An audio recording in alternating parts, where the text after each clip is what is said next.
Indo British advanced pain clinic నొప్పి మాయం surgery దూరం. For appointments 9155515563. నమస్కారం, వెల్కమ్ టు ఐ డ్రీమ్. ధర్మ మార్గం విత్ విజిత కార్యక్రమానికి స్వాగతం.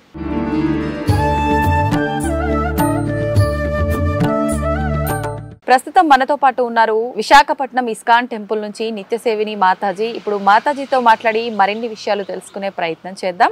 మంచి మంచి విషయాలు మాట్లాడుకుందాం. ప్రస్తుత రోజుల్లో ఎటువంటి విలువలను మనం కోల్పోతున్నామో, ఎటువంటి వాటిల్లో మనం ఇబ్బందులు పడుతున్నామో వాటికి సంబంధించిన మంచి మంచి విషయాలు ఇప్పుడు మాతాజీతో మాట్లాడి తెలుసుకుందాం.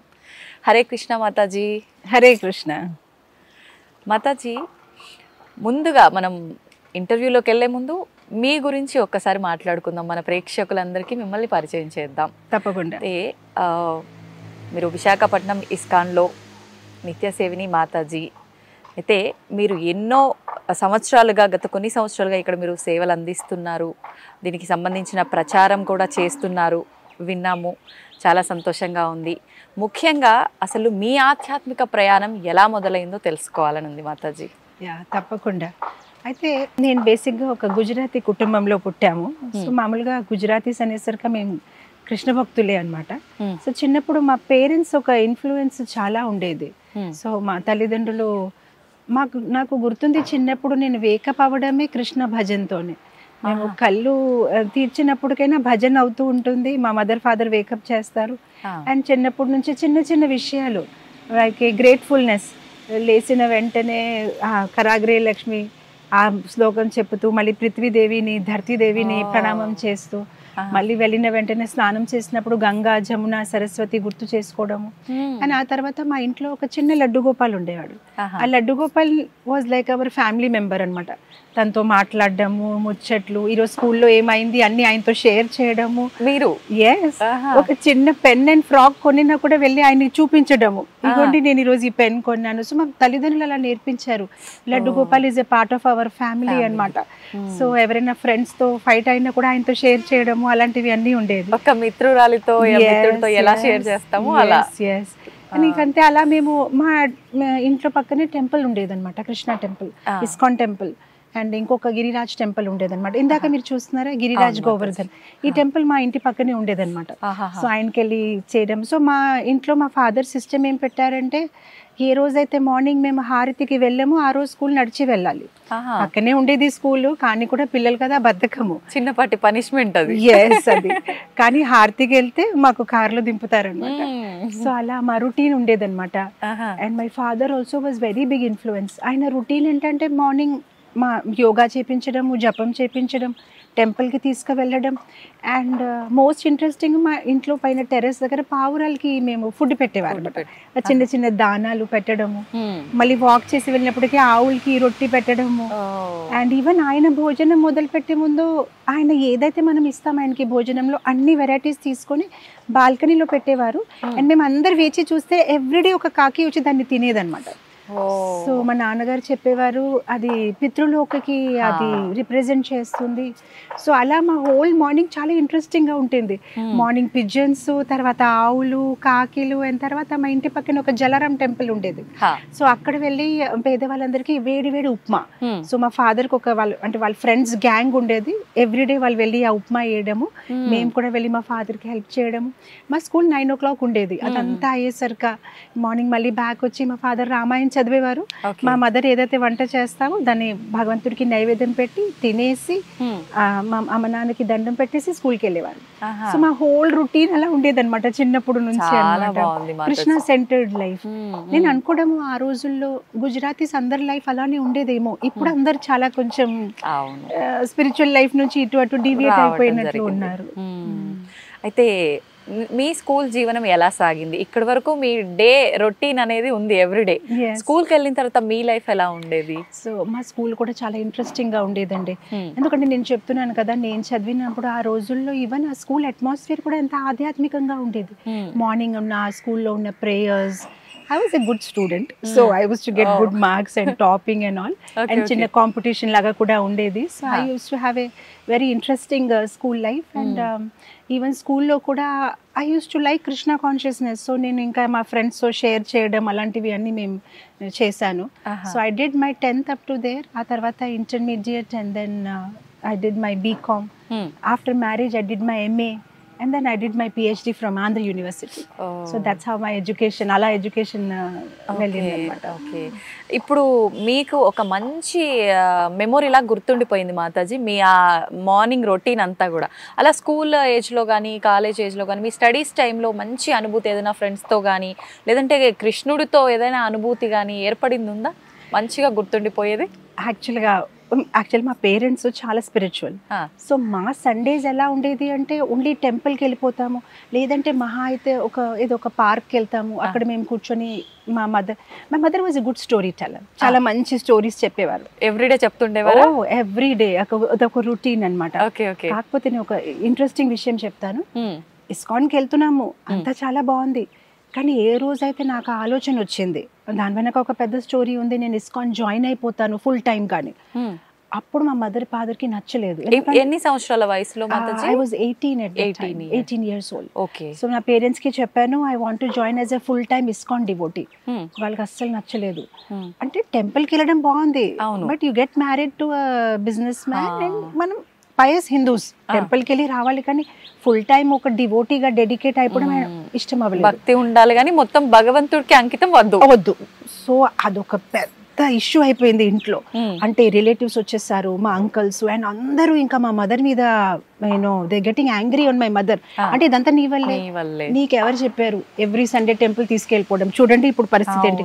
మా పిల్లలు చూడండి హ్యాపీగా మూవీకి తీసుకెళ్తాము, అన్ని తీసుకెళ్తాము, ఎంత హ్యాపీగా ఉన్నారు, నువ్వు చేస్తావు, ఇప్పుడు ఇది నీ మిస్టేక్. మా మదర్ ఇంకా ఏడుపులు ఇంకా ఏం చెయ్యాలి. సో కొన్ని రోజుల తర్వాత మా ఫాదర్ ఫోన్ చేశారు ఒకరోజు ఈవినింగ్. ఫోన్ చేసి ఇగో మా పక్కనే మహేశ్వరి పరమేశ్వరి థియేటర్ ఉండేది, వెళ్ళి లేటెస్ట్ మూవీ ఏమొచ్చింది టికెట్స్ తీసుకురండి. మా ఫాదర్ షాక్ అనమాట, ఏం తీసుకురావాలి, అదే మూవీ టికెట్స్ తీసుకోరండి, మనం ఈరోజు మూవీకి వెళ్దాము.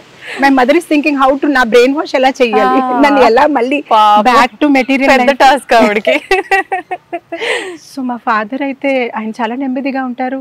అయితే సరే దోస్ డేస్ మనకి బుక్ షో అలా ఏం లేదు కదా, లైన్ లో నిలబడి తెచ్చుకోవాలి. సో మా వర్కర్ ఎవరైతే ఉన్నారో తన్ని లైన్ లో పెట్టేసి తీసుకొచ్చారు టికెట్. మా ఫాదర్ రావడం లేట్ అయింది షాప్ నుంచి. We had a shop in Charminar. మేమిద్దరు కూడా షాక్, నేను నా సిస్టర్. అంటే ఈ రోజు మనం మూవీకి వెళ్తామా, ఎందుకంటే మాకు అలవాట్లేదు మూవీకి వెళ్ళడము. అండ్ మా మదర్ నన్ను బ్రెయిన్ వాష్ చేయడానికి ఎన్ని ప్రయత్నాలు. సో మేము కార్లో కూర్చున్నాం, ఎవరితో మాట్లాడలేదు, చుప్ చాప్గా థియేటర్ రీచ్ అయిపోయాం.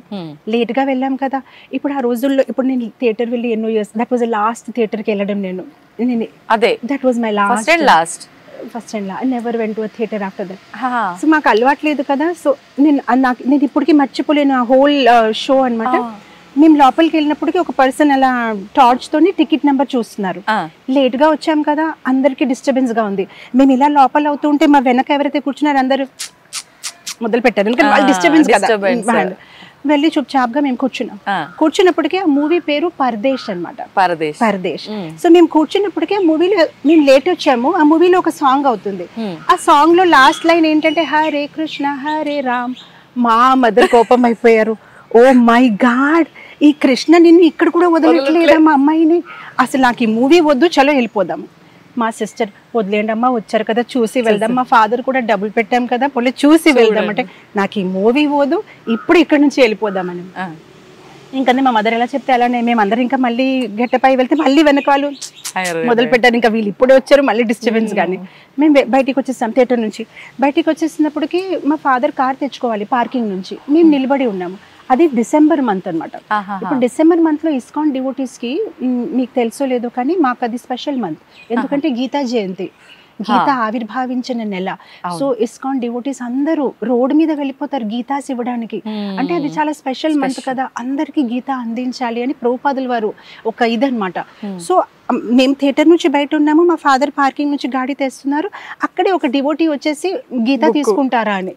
మా మదర్ అని ఇదొక ప్రణాళిక, ఇదొకటి సంథింగ్, మా అమ్మాయిని ఏదో చేసేస్తుంది. అండ్ నేను అప్పుడు నా మనసులో అనుకున్నాను, I was feeling very sad అనమాట. అసలు I like Krishna so much and నా మదర్ నన్ను కృష్ణుడి నుంచి దూరం చేస్తున్నారు. కానీ నాకు ఆ రోజు అనిపించింది, కృష్ణుడు నాకు చెప్తున్నారు వీళ్ళు నిన్ను పాతాలు తీసుకెళ్తే కూడా నేను అక్కడ కూడా వస్తానులే, నువ్వు భయపడొద్దులే అని. థియేటర్లో కూడా కృష్ణ పాట వచ్చింది అండ్ అక్కడ కూడా ఒక డివోటీ గీత ఇచ్చినప్పటికి అఫ్ కోర్స్ మా మదర్ చాలా కోపమై ఆ డివోటీని తరిమేశారు, మాకు గీత వద్దు ఏమొద్దు ఇక్కడ నుంచి వెళ్ళిపోండి అని. కానీ నాకు మనసులో అనిపించింది Krishna is looking at me all the time, 24 hours ఆయన నన్ను చెప్తున్నా నేను ఉన్నానులే, నువ్వేం టెన్షన్ పడొద్దు అనమాట. So that was very interesting. And of course ఆ తర్వాత ఎన్నో విషయాలు మా ఇంట్లో జరిగాయి, కానీ చివరికి నేను ఇస్కాన్ లోపల రాగలను, ఇస్కాన్కి ఒక భాగం అవ్వగలను. అది నా అదృష్టంగా భావిస్తున్నాను. అండ్ ఇప్పుడు మా తల్లిదండ్రులు చాలా పాజిటివ్గా after so many years, almost 28 years అయిపోయింది ఆ విషయాన్ని, 28 years. Now they are devotees, వాళ్ళు కూడా చాంటింగ్ చేసుకుంటారు అండ్ అంతా ఫాలో అవుతున్నారు. ఇప్పుడు అదంతా జరిగిన తర్వాత మదర్ ఇలా సినిమాకి తీసుకెళ్ళడం ఇదంతా జరిగిన తర్వాత ఎన్ని అంటే మంత్స్ కి ఇయర్స్ కి వెళ్ళడం జరిగింది? 6 months only. I was very desperate. నాకు I wanted to be part of ISKCON. యాక్చువల్గా ఇదంతా జరిగింది ఒక సమ్మర్ క్యాంప్ వల్ల. మామూలుగా సమ్మర్ హాలిడేస్ అనేసరికి ఒక క్యాంప్ జాయిన్ అవుతాము. మా పేరెంట్స్ అప్పుడు ఇస్కాన్ టెంపుల్ మా ఇంటి పక్కనే ఉంది కదా, సమ్మర్ క్యాంప్ ఫ్లైయర్ చూసారు. చరణామృతం పాయసం ప్రసాదం తీసుకుంటుంటే అక్కడ ఒక ఫ్లైయర్ ఉంది. ఆ ఫ్లైయర్ చూసి ఇంటికి వచ్చి ఇగో సమ్మర్ క్యాంప్ చేస్తున్నారు ఇస్కాన్ వాళ్ళు అంటే, అప్పటికి నాకు అంత ఇంట్రెస్ట్ లేదు. టెంపుల్లో ఏం చేసుకుంటాం సమ్మర్ క్యాంప్, సరదాగా స్కేటింగ్ కరాటే డాన్స్ అంటే బాగుంటుంది అంటే పోన్లే వెళ్ళి వినడమే కదా అని జాయిన్ అయ్యాను. అది నాకు లైఫ్ చేంజింగ్ మూమెంట్. అక్కడ వాళ్ళు చెప్పిన మాటలు చాలా ఇంట్రెస్టింగ్గా అనిపించింది. ఎందుకంటే వాళ్ళు ఎంత ఇంట్రెస్టింగ్గా చెప్తున్నారు అన్ని విషయాలు. అంటే మనం ఎందుకు పుట్టాము, చనిపోయిన తర్వాత ఏమవుతుంది, అసలు మనం ఎక్కడికి వెళ్తాము, అసలు ఈ ప్రపంచంలో భగవంతుడు ఎక్కడ ఉంటారు, అదన్ని విషయాలు వినేసరికి చాలా సరదాగా అనిపించింది. కాకపోతే వాళ్ళు ఏంటంటే చివరికి టెస్ట్ పెట్టుకున్నారు. అండ్ నాకేంటంటే చిన్నప్పటి నుంచి గెలవడం అంటే చాలా ఇష్టం, ఏదైనా నేను టాప్ రావాల్సిందే. సో వాళ్ళు ఏమన్నారంటే ఎవరైతే ఫస్ట్ వస్తారో వాళ్ళకి ఒక free trip ISKCON world head quarters కి. సో నేను బాగా కష్టపడి రాశాను, నేను గెలిచాను. సో మాకు first free trip with parents ISKCON world head quarters కి వెళ్ళాము. అది కల్కత్తా దగ్గర ఉంటుంది, మాయాపూర్ అనే ప్లేస్ అన్నమాట. అక్కడ మన ఇస్కాన్ కి ఆల్మోస్ట్ 900 acres ల్యాండ్ ఉంది. అసలు మీరు ఒక్కసారి అక్కడికి వెళ్తే మొత్తం అంతా ఒక లైక్ చిన్నపిల్లడి డిస్నీ ల్యాండ్ ఉంటుంది చూస్తున్నారా, అన్ని డిస్నీ ఫిగర్స్ ఉంటాయి. అలానే ఇది కృష్ణ ల్యాండ్. అక్కడ ఒక రిక్షా వాళ్ళ కూడా డివోటీ, టైలర్ కూడా డివోటీ, గ్రోసరీ స్టోర్ వాళ్ళ డివోటీ. అక్కడ ఎవరు చూసినా ఒకటి అంటారు హరే కృష్ణ హరే కృష్ణ హరే కృష్ణ. అండ్ అది గంగా తటం పక్కనే ఉంది. అక్కడ ఉన్న నావికుడు కూడా డివోటీ. సో నాకు అది చాలా అందంగా అనిపించింది. అండ్ మేము అక్కడికి, అది మా ఫ్రీ ట్రిప్. సో నాకు చాలా గర్వంగా ఉంది, మా పేరెంట్స్ కి నేను తీసుకొస్తున్న ట్రిప్ ఇది, ఫ్రీ ట్రిప్, నా ప్రైజ్ ట్రిప్. సో మేమందరు పడుకొని ఉండేసరికి 2:30 in the night గోల గోల. ఏమైంది, ఏమైనా గొడవలా ఏంటి అని మేము చూస్తే అందరు స్నానాలు చేసుకుంటున్నారు. 2:30కి మధ్యరాత్రి వేసి వీళ్ళు స్నానాలు చేయడం ఏంటి మాకు అర్థం అవ్వలేదు. లేదు ఇక్కడ 4 o'clock హారతి ఉంటుందంటే మేము కూడా గబగబా స్నానం చేసేసి టెంపుల్ హాల్కి వెళ్ళాము. ఆ టెంపుల్ హాల్కి వెళ్ళిన సిచ్యువేషన్ నేను ఇప్పటికీ మర్చిపోలేనండి. అన్ని రోమాలు పైకెత్తేసాయి. 1000 people ఒకేసారి 2 చేతులు అలా పైకెత్తేసి హరే కృష్ణ అని పాడినప్పటికి ఎంత మధురంగా ఉంది. అండ్ అక్కడ Indians, Americans, Australians, Chinese people, అసలు ఆల్ డిఫరెంట్ నేషనాలిటీస్ అందరూ ధోతి కుర్తా వేసుకొని ఉన్నారు, తిలక్ వేసుకొని ఉన్నారు. ఎంత అందమైన అంటే నాకు అనిపించింది ఇదే వైకుంఠమా, కృష్ణుడు ఉన్నారు, పెద్ద విగ్రహాలు, పక్కనే గోపికాలు ఉన్నారు, రాధారాణి. ఆ మధురమైన సంగీతము పొద్దున్న 4 గంటలకి, అసలు అప్పటికి ఇంకా వెలుతురు రాలేదు. ఎంత అందంగా అనిపించింది అనమాట. ఓ ఇది ఎంత బాగుంది అని అనిపించింది. ఆ తర్వాత నాకు వాళ్ళు ఒక బుక్ గిఫ్ట్ ఇచ్చారు. అంటే ఇస్కాన్ సంస్థాపిక ఆచార్యులు శ్రీల ప్రభుపాదుల వారు ఒక బయోగ్రఫీ అన్నమాట. స్టోరీస్ అంటే నాకు ఎలాగో ఇష్టం కదా అని ఇంటికి వచ్చేసిన తర్వాత అది స్టార్ట్ చేసాం చదవడం. అది మేము వెళ్ళిందాం March, Aprilకి వెళ్ళి ఉన్నాము. ఆ తర్వాత స్కూల్ స్టార్ట్ అయిపోతాయి Juneకి. మా మదర్ రోజు తిట్టడం, ఏంటి ఆ బుక్ పట్టుకొని పడుకో మళ్ళీ పొద్దునే స్కూల్. మా మదర్ వెళ్ళిపోయిన తర్వాత టార్చ్ పెట్టేసి బ్లాంకెట్ లోపల అది చదివాను. అంటే చాలా ఇంట్రెస్టింగ్ గా ఉంది. ఆయన ఒక ముసలితన చేరిన మనిషి, ఒక వృద్ధ మనిషి అంత కష్టపడి ఒక $8 చేతిలో పట్టుకొని అమెరికాలో వెళ్ళి ఇంతమందిని భక్తులుగా ఎలా మార్చేశారో నాకు చాలా కుతూహలంగా ఉంది. సో అది నేను అలా చదువుతూ చాలా, అంటే మా సిస్టర్ నాకు బ్లాక్మెయిల్, ఈ బ్లాంకెట్ ఇది మమ్మీ చెప్పమంటారా, వద్దులే అంటే సరే రేపు నా స్కూల్ డ్రెస్ నువ్వు ఇస్త్రీ చేసే, వాటర్ బాటిల్ రెడీ చేసుకో అంటే సరే అన్ని చేస్తాను కానీ చెప్పొద్దు. సో అలా ఆ బుక్ చదివాను. సో మీరు నమ్మరు, the last page of the book, అప్పుడు నా వయసు చాలా చిన్నది, నేను 7th క్లాస్లో ఉన్నాను. కానీ last page of the book చదివి కంప్లీట్ చేసినప్పటికీ చాలా ఏడ్చాను, గట్టిగా ఏడ్చాను. నాకు అనిపించింది నా జీవితం ఈ ముసలాయనకి అంకితం. ఎంత బాగా ఇంత చక్కగా కృష్ణ ప్రచారం చేశారు. కానీ ఆ రోజు చిన్నప్పుడు నేను తలుచుకున్నది నిజంగా ఒక రోజు అవుతుందని అనుకోలేదు. కానీ ఒక దృఢ నిశ్చయం పెట్టుకున్నాను, ఇదే నాకు చేయాలని ఉంది. ఆయన ఎంత చక్కగా ప్రచారం చేశారు. నేను కూడా ఆయన ఒక ఆర్మీలో సోల్జర్గా అవ్వాలి, అందరికీ కృష్ణ చైతన్యం గురించి చెప్పాలని ఆ రోజు అనుకున్నాము. సో ఇలా నా కృష్ణ చైతన్యం ఒక ఇస్కాన్తో నా ఒక అనుబంధనం మొదలైంది.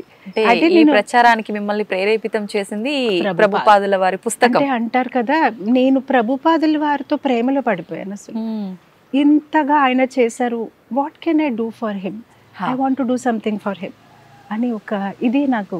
అండ్ దట్ యునో అంటే ఆయన ఏదైతే చేస్తున్నారో దాన్ని ముందుకు తీసుకెళ్లడమే ఆయనకు కృతజ్ఞత తెలుపుకోవడంగా మీరు భావించారు. ఎగ్జాక్ట్లీ. అద్భుతం మాతాజీ. నిజంగా మనం ఎంత ఆధ్యాత్మిక జీవనంలో ఉన్నా ఆ జీవనం అలా కొనసాగిస్తూ ఉండడం లైఫ్ లాంగ్ వేరే, మొత్తం జీవితమే దానికి అంకితం చేయటం అనేది నిజంగా అందరిలో ఈ ఆలోచన రాదు. నిజంగా కృష్ణయ్య మీతో ఇవన్నీ చేయించుకోవాలని ముందే డిసైడ్ చేస్తున్నాడేమో మేబీ. ఇప్పుడు మీరు ప్రత్యేకించి కృష్ణ చైతన్య విషయంలో ఎలాంటి విషయాల్లో ముందుకు తీసుకెళ్తున్నారు అంటే ఏం చెప్తారు మాతాజీ? నేను ఒక సమ్మర్ క్యాంప్ వల్ల కృష్ణ చైతన్యంలో వచ్చాను కనుక నాకు కూడా చిన్న పిల్లలకి ఆ వయసులో వాళ్ళు కృష్ణ చైతన్యంలో రావాలని కోరిక. అందు గురించి నేను ఒక స్కూల్ మొదలు పెట్టాను, కాల్డ్ డివైన్ టచ్. సో అక్కడ చిన్న పిల్లలకి మేము కృష్ణ చైతన్యం గురించి చెప్పుతూ నార్మల్ స్కూల్ లాగానే, కానీ నాకు అనిపిస్తుంది ఆ చిన్నప్పుడు ఏదైతే మనం వెట్ సిమెంట్ లాగా ఉంటాం, ఎలాంటి షేప్ తయారు చేస్తే అలానే తయారైపోతాం. సో చిన్నప్పటి నుంచి పిల్లలకి చెప్పాలని ఒక నార్మల్ స్కూల్, దేంట్లో అయితే కృష్ణ చైతన్యం కూడిన పాటలు కూడా పిల్లలకి నేర్పిస్తాము.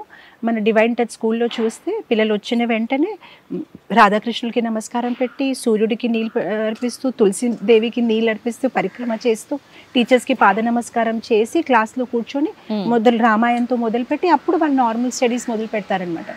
అండ్ ఏదైతే వాళ్ళు తింటారు దేవుడికి నైవేద్యం పెట్టి తింటారు. సో అలాంటివి ఒక స్కూల్ అయితే ఉంది. అది కాకుండా నేను ఎవ్రీ ఇయర్ ఒక రెసిడెన్షియల్ సమ్మర్ క్యాంప్ చేసుకుంటాను. ఎక్కడైతే all over India, even like Dubai నుంచి ఇక్కడక్కడ నుంచి కూడా చాలా మంది వస్తున్నారు. ఇక్కడ ఏంటంటే 1 వీక్ పాటు పిల్లలు ఒక భక్తుడు ఎలా జీవిస్తాడు అలా టెంపుల్లో ఉంటారనమాట. సో నేను కూడా వాళ్ళతో పాటు ఆ 1 వీక్ ఫోన్ కంప్లీట్గా స్విచ్ ఆఫ్. మార్నింగ్ ఆ పిల్లలందరితోనే ఎర్లీ మార్నింగ్ వేకప్ అయ్యి వాళ్ళకి ఫోన్లోనే ప్రపంచం ఉంది అని అనిపిస్తుంది. ఫోన్ లేకుండా కూడా ఒక అందమైన ప్రపంచం ఉందని వాళ్ళకి చూపించడం. So phone switch off, morning వాళ్ళు సన్ రైజ్ చూడడము, బీచ్ లో వెళ్ళి వాళ్ళకి జపం చేపించడము, యోగా చేపించడము, సాత్విక ఆహారము, భగవద్గీత శ్లోకాస్ నేర్పించడము, గీతాతో సంబంధించిన మంచి శ్లోకాస్ అండ్ స్టోరీస్. అండ్ తర్వాత మహాపురుషులు లైక్ ధ్రువ మహారాజ్, ప్రహ్లాదుడు, అంబరీషుడు, వాళ్ళ గురించి కథలు చెప్పడము, అండ్ కొంతసేపు వాళ్ళతో ఆడుకోవడము, డ్రామాస్ చేపించడము. సో హోల్ వీక్ వాళ్ళు నాతో పాటునే ఉంటారు. అండ్ ఆ 1 వీక్లోని వాళ్ళు ఎన్నో మార్పులు వస్తాయన్నమాట. లైఫ్ని ఎలా చూడడము, బిగ్గర్ పిక్చర్ ఎలా చూడాలి. So most of the time మేము చూస్తాము at the end of 1 week వాళ్ళ ఇంటికి వెళ్ళాలని అంటారు. I don't want to go home, మేము మాతాజీ దగ్గరే ఉండిపోతామని అంటారనమాట. ఎర్లీ మార్నింగ్ వేకప్ చేసేసి ఒక క్రమశిక్షణ, సాత్విక ఆహారము, అండ్ కృష్ణుడి గురించి మంచి పాటలు నేర్పించడము, అండ్ చిన్న చిన్న విగ్రహాలు ఇస్తాం. వాళ్ళు కృష్ణుడిని ఎలా సరదాగా డెకరేట్ చేయడము, అండ్ పాలకీ సేవ, అండ్ రాత్రి ఒక్కొక్కసారి బాన్ ఫైర్ పెట్టేసి మేము చుట్టూ హరే కృష్ణ కీర్తన చేసి డాన్స్ చేయడము, అలాంటి ఎన్నో యాక్టివిటీస్ వాళ్ళ చేత చేపిస్తానన్నమాట.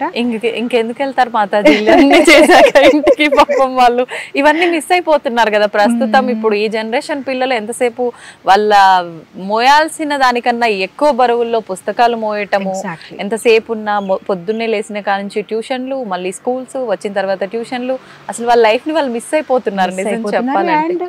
తల్లిదండ్రులు టైం కూడా ఇవ్వలేకపోతున్నారు. They are not talking to the children. ఇక్కడ ఏంటంటే వాళ్ళతో మాట్లాడినప్పుడు they have so many things to say. ఈ జనరేషన్ ఇస్ వెరీ ఇంటెలిజెంట్, వాళ్ళకి ఎన్ని మంచి ఆలోచనలు ఉన్నాయి. సో వాళ్ళతో ఎవరు ఆ మాటలు వినట్లేదు. సో ఇక్కడ ఉన్న ఈ 1 వీక్ ఎన్నో ముచ్చట్లు ఏదో చెప్తూ ఉంటారు, మాతాజీ ఇలా అయింది అలా అయింది అలా అయింది అని. వాళ్ళకి నేను రెస్పాండ్ ఇవ్వడము అండ్ వాళ్ళతో కబడ్డీ ఆడుకోవడము, వాళ్ళతో క్రికెట్ ఆడుకోవడము. సో పిల్లల దగ్గర నేను ఒకటి చూసాను, వాళ్ళు చెప్పిన మాటలు మనం వింటే, మనం చెప్పిన మాటలు వాళ్ళు వింటారు. కానీ మామూలుగా తల్లిదండ్రులు ఏంటంటే పోలీస్ లాగా తయారైపోయారు. చదివావా లేదా, రెడీ అయ్యావా లేదా, స్కూల్ ఎగ్జామ్స్ లో ఎన్ని వచ్చాయి తప్ప ఇంకేం లేదు వాళ్ళతో మాట్లాడడానికి. కానీ పిల్లలతో మనం పిల్లల్లాగా అయిపోతే వాళ్ళు మనం ఏదైతే ఎక్స్పెక్ట్ చేస్తారో అది వాళ్ళు వింటారు. నాకు పేరెంట్స్ వచ్చి అదే చెప్తారు, మాతాజీ మీరు చెప్తే శ్లోకాస్ బై హార్ట్ చేస్తున్నారు, మేము చెప్తే వినట్లేదు. నేను వాళ్ళతో ఆడుకుంటాను కూడా. So they become my friends and friends చెప్పిన మాట వింటారు. అంతే, నిజంగానే అంటుంటారు కదా మాతాజీ, పేరెంట్స్ కన్నా కూడా ఫ్రెండ్స్ కి ఎక్కువ ప్రయారిటీ ఇస్తుంటారు అని అంటే వాళ్ళ మధ్య ఆ సఖ్యత ఏర్పడింది కాబట్టి వాళ్ళ మాటలు వింటుంటారు. అయితే ఇప్పుడు మీరు ఒక మంచి ఎగ్జాంపుల్ ఇవ్వాలి అని అంటే, ఇప్పటి పేరెంట్స్ కి ఒక మంచి మెసేజ్ ఇవ్వాలి అని అంటే పిల్లల విషయంలో ఏమిస్తారు మాతాజీ? ఒక 2 lines. ఎండర్సన్ చాలా మంచిగా ఒక మాట చెప్పారు. ఇంగ్లీష్లో ఒక సామెతం ఉంది, what you do is so loud in my ears, what you say I can't hear. మీరు ఎలా ప్రవర్తిస్తున్నారు అది ఎంత గట్టిగా నాకు చెవుల్లో వినిపిస్తుంది, మీరు ఏదైతే మాట్లాడుతున్నారో అది నాకు వినిపించట్లేదు. అంటే మీరు ఎలా ప్రవర్తిస్తున్నారు అదే పిల్లలు చూస్తున్నారు. పిల్లలు పెద్ద CCTV కెమెరా లాగా ఉన్నారు, అన్ని నిమిషం మనని అబ్జర్వ్ చేస్తున్నారు. సో కొంతమంది పేరెంట్స్ ఏంటంటే వాళ్ళు చెప్పడం ఒకటి కానీ వాళ్ళ ప్రవర్తన వేరేగా ఉంటుంది. సో అది పిల్లలు ఫాలో అవ్వరు. ఎందుకంటే ఇప్పుడు మీరు కూడా ఒకసారి కళ్ళు మూసుకొని గుర్తు చేశారనుకోండి మీ మదర్ గురించి, ఫాదర్ గురించి, వాళ్ళు ఏం చెప్పారు మీకు గుర్తు ఉండకపోవచ్చు, కానీ వాళ్ళు ఎలా ప్రవర్తించేవారు అది మీకు గుర్తుంటుంది. మా నాన్నగారు టెంపుల్కి వెళ్ళేవారు, మా మదర్ ఇలా వంట చేసేవారు, వాళ్ళు ఏం చేశారు అది మనకి గుర్తుండిపోతుంది. అందు గురించి మన బిహేవియర్ మాత్రము చాలా బాగుండాలి. మనం వాళ్ళకి ఏ మాటలు చెప్పలేకపోయినా కూడా మన ప్రవర్తన బాగుంటే, ఈ రోజు మనం చెప్పింది వాళ్ళు వినకపోయినా కూడా కొన్ని సంవత్సరాల తర్వాత అది వాళ్ళు బాగా మనసులో వాళ్ళకి అది ముద్రించి ఉంటుంది. మా అమ్మ అలా ఉండేవారు, మా నాన్న అలా బిహేవ్ చేసేవారు, అలా మాట్లాడేవారు. So very very important. And ఇంకొకటి పేరెంట్స్కి నేను ఇచ్చిన మెసేజ్ ఏంటంటే, పూర్వంలో ఎలా ఉండేదంటే ఒక కుమ్మరి అబ్బాయి కుమ్మరిగా ఉండేవాడు, ఒక డాక్టర్ అబ్బాయి డాక్టర్గా తయారయ్యేవాడు. సో వాళ్ళకి ఏంటంటే న్యాచురల్ గానే వాళ్ళ తల్లిదండ్రుల మీద రెస్పెక్ట్ ఉండేది. ఎందుకంటే ఏ జ్ఞానమైనా నేను నాన్నగారి దగ్గరే నేర్చుకోవాలి, ఎందుకంటే నేను కూడా ఆయనలాగా అవ్వాలి. కానీ ఇప్పుడు అలా కాదు కదా. ఇప్పుడు ఒక డాక్టర్ అబ్బాయి ఫ్యాషన్ డిజైనర్ అవ్వాలనుకుంటున్నాడు, ఫ్యాషన్ డిజైన్ అబ్బాయి ఇంకేదో అవ్వాలనుకుంటున్నాడు. So their source of knowledge and information is not parents. అందు గురించి సహజంగా రెస్పెక్ట్ అనేది రాకపోవచ్చు. దానికోసం మనం కొంచెం మన బిహేవియర్ ద్వారా మంచి ఎగ్జాంపుల్ గా నిలబడితేనే మనకి వాళ్ళ రెస్పెక్ట్ ఇస్తారు. ఎందుకంటే this generation is more intelligent than we are. ఈ రోజు మన ఫోన్ లో ఏదైనా మార్పులు ఉంటే మనం వాళ్ళ దగ్గరికి వెళ్ళి అడుగుతాం, బాబు ఇది కొంచెం చేసిస్తావా, మనకి రాదు. సో దే ఆల్సో అంటే మనకి తెలుసు they are intelligent than us, they are more intelligent, they also know that they are intelligent than us. So వాళ్ళకి ఆ గర్వం అనేది ఉంటుంది. సో వాళ్ళతో డీల్ చేసినప్పటికీ చాలా కేర్ఫుల్ గా as a parent, as a friend, as a ఇది వెరీ కేర్ఫుల్ గా ఉండాలి. అండ్ మన ప్రవర్తనం చాలా బాగుండాలి. సో అలా కొన్ని టిప్స్ అన్నమాట. వాళ్ళతో క్వాలిటీ టైం స్పెండ్ చేయాలి, అప్పుడు తప్పకుండా వాళ్ళు ప్రతిస్పందిస్తారు. They will listen to us. Okay, నిజంగా చాలా మంచి మెసేజ్ మాతాజీ. ఇప్పుడు ప్రస్తుత రోజుల్లో పేరెంట్స్ చాలా బిజీ అయిపోయి మీరు అన్నట్టుగా టైం ఇవ్వలేకపోవడం ఇక్కడ మైనస్ అవుతుంది. వాళ్ళు వెళ్ళే హడావిడి హరీబరీ లైఫ్లో వాళ్ళు ఇంట్లో పేరెంట్స్ గొడవలు పెట్టుకోవడము, లేదు అని అంటే ఎక్కడెక్కడో ప్రెస్టేషన్స్ తీసుకొచ్చి ఇంట్లో చూపించడము, ఇవన్నీ తెలియకుండానే పిల్లల్లో ఇన్ఫ్లుయెన్స్ అయిపోతున్నాయి. ఇది వాస్తవం నిజంగా. మాతాజీ, మీరు తెలుగు చాలా చక్కగా మాట్లాడుతున్నారు. మీరు అసలు ఇక్కడ కానే కాదు చాలా భాషల్లో మాట్లాడతారు. ముఖ్యంగా అసలు మీ మాతృభాష ఏంటి? ఎవరు చెప్పలేకపోతున్నారు. యాక్చువల్లీ నేను ఒక గుజరాతీని, ఐఎమ్ ఫ్రమ్ బాంబే అన్నమాట. సో గుజరాతీ నా మాతృభాష. ఇంగ్లీష్ సాధారణంగా స్కూల్లో చదివిన వాళ్ళు అందరు నేర్చుకుంటారు. హిందీ ఒక నార్మల్ ఇది. And my husband is a Bengali అనమాట. సో ఆయన వాళ్ళ రిలేటివ్స్ తో ఏం మాట్లాడుతున్నారు తెలుసుకోవాలని నేను బెంగాలీ నేర్చుకున్నాను. సో ఐ లెర్న్డ్ బెంగాలీ అనమాట. అండ్ మేము US లో ఉండేవారు. 1999లో వైజాగ్ వచ్చాము. సో ఇక్కడ వచ్చిన తర్వాత తెలుగు రాకపోతే వాళ్ళతో ఎలా మాట్లాడాలి అర్థం అవ్వలేదు. అండ్ నేను హైదరాబాద్లో ఉన్నాను, కానీ కొన్ని ఇయర్స్ స్కూల్ ఎడ్యుకేషన్, కానీ హైదరాబాద్ తెలుగు కంప్లీట్ గా డిఫరెంట్ ఉంది. అది మా చార్మినార్ తెలుగు, అసలు దానికి మన ఇక్కడ సంబంధమే లేదు అసలు. అలా మాట్లాడితే మన వైపు ఇలా చూస్తారు. ఆ లోపల అది మర్చిపోయాను. ఇంకా US లో వెళ్ళిపోయి అక్కడ ఉన్నప్పుడుకి అన్ని. సో వైజాగ్ లో వచ్చినప్పటికి కృష్ణ చైతన్యం గురించి మాట్లాడాలంటే ఎలా, తెలుగు నేర్చుకోకపోతే ఎలా, దే వాంట్ టు హియర్. అప్పుడు చాలా కష్టంతోనే అందరూ మాట్లాడుతుంటే వినడము, అండ్ కొన్ని సందర్భాల్లో ప్రవచనం ఇస్తూ ఇంగ్లీష్ లో వాళ్ళకి అడగడము, ఎవరైతే వింటున్నారు దీన్ని తెలుగులో ఏమంటారండి అని అడిగేసి మాట్లాడము. ఒక్కొక్కసారి చాలా తప్పులు కూడా మాట్లాడేసి అందరు చాలా నవ్వేవారు. కానీ నేను ఒక దృఢ సంకల్పం తీసుకున్నాను, ఎలాగైనా నేర్చుకుంటాను ఈ భాష. ఎంత కాలంలో నేర్చుకున్నారు మాతాజీ? సుమారుగా మేబీ ఒక 6 months 1 year లో పికప్ చేసేసాను. మామూలుగానే అందరితో మాట్లాడుతూ కాకపోతే కొన్నిసారి పెద్ద పెద్ద మిస్టేక్స్ చేస్తూ ఉంటాను. ఎందుకంటే బుక్ నుంచి చదివింది వేరుంటుంది, మనం విని నేర్చుకుంటే అది వేరేగా ఉంటుంది. ఆ వర్డ్స్ కి కొంచెం కన్ఫ్యూజ్ అయిపోతాను. ఒకసారి ఉమ్మడి కుటుంబంకి గుమ్మడి కుటుంబం చెప్పేసాను. అలాంటి ఎన్నో జోక్స్ ఉన్నాయి. అయితే మా పిల్లలు నవ్వుతూ ఉంటారు, అమ్మా నీకు ఒక ప్రత్యేకంగా డిక్షనరీ పెట్టుకోవాలి, నితాయి సేవిని మాతాజీ తెలుగు డిక్షనరీ, ఎందుకంటే అన్ని ఉల్టా చెప్తావు, మేమే నేర్చుకోవాలి, అది దాని అర్థం ఇది, దాని అర్థం అది. కానీ కొంతసేపు పడింది, కానీ మేము మిస్ అయ్యాం మాతాజీ. అప్పుడు ఎంత పెద్దవాళ్ళు అయినా ఇలా వచ్చి రానట్టుగా మాటలు మాట్లాడుతుంటే లాంగ్వేజ్ చాలా ముద్దుగా అనిపిస్తుంది కదా. సో అది కొంచెం అందరూ బాగా నవ్వేవారు. కానీ ఎలాగైనా నేర్చుకున్నాను నేను అనుకుంటాను. ఇప్పటికి కూడా కొన్ని తప్పులు చెప్తాను, కానీ ఆల్మోస్ట్ 80% మేనేజ్ చేసేసాను. సో ఇప్పుడు నేను తెలుగు, ఇంగ్లీష్, హిందీ, గుజరాతీ, బెంగాలీ ఈ 5 భాషల్లో ప్రవచనం ఇస్తూ ఉంటాను. మా బంగ్లాదేశ్ డివోటీస్ కి అయినా, మా గుజరాత్ లో బాంబేలో ఉన్న డివోటీస్ అందరికీ వాళ్ళ భాషలో క్లాస్ ఇస్తూ ఉంటాను. సూపర్ మాతాజీ. మాతాజీ, ఆధ్యాత్మికం వైపు వెళ్ళాలి అన్న ఆలోచన రావటమే చాలా గొప్ప విషయం. ఒకవేళ ఆ ఆలోచన వచ్చింది అని అంటే నిజంగా అసలు ఆధ్యాత్మికత గురించి తెలుసుకునే ప్రయత్నం చేయాలి. తెలుసుకోవాలంటే ఒక్క వాక్యంలో ఏం చెప్తారు? ఆధ్యాత్మికత గురించి ఇన్ 1 sentence చెప్పాలంటే, మనం ఎక్కడి నుంచి వచ్చాము, మనం ఎవరు, భగవంతుడు ఎవరు, ఆయనతో మన సంబంధం ఏంటి, అండ్ ఆ సంబంధం తెలుసుకున్న తర్వాత మనం ఎలా ప్రవర్తించాలి, ఇదే ఆధ్యాత్మికత ఒక సారాంశము. That's it. Who is God, who are we, ఎక్కడో ఎందుకు వచ్చాము ఈ ప్రపంచంలో, చనిపోయిన తర్వాత ఏమవుతుంది, మనకి శరీరం ఎందుకు దొరికింది, మానవ జీవితం ఒక గమ్యం ఏంటి, ఈ కొన్ని విషయాల గురించి తెలుసుకుంటే చాలు. మనం పెద్ద పెద్ద శాస్త్రాలు చదివే అవసరం లేదు.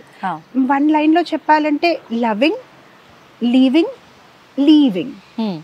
ఉన్న కాలము సాత్వికంగా ఎలా బ్రతుకోవాలి, అందరితో బాగుండాలి, అండ్ మంచిగా మన జీవితం గడపాలి, భగవంతుడిని ప్రేమించాలి, అండ్ లీవింగ్ అంటే మన ఫైనల్ ఎగ్జామ్. జస్ట్ లైక్ కాలేజ్లో మీరు ఎంత చదివినా కూడా ఫైనల్ ఎగ్జామ్ బాగా రాస్తేనే మీకు మంచి మార్క్స్ వస్తాయి.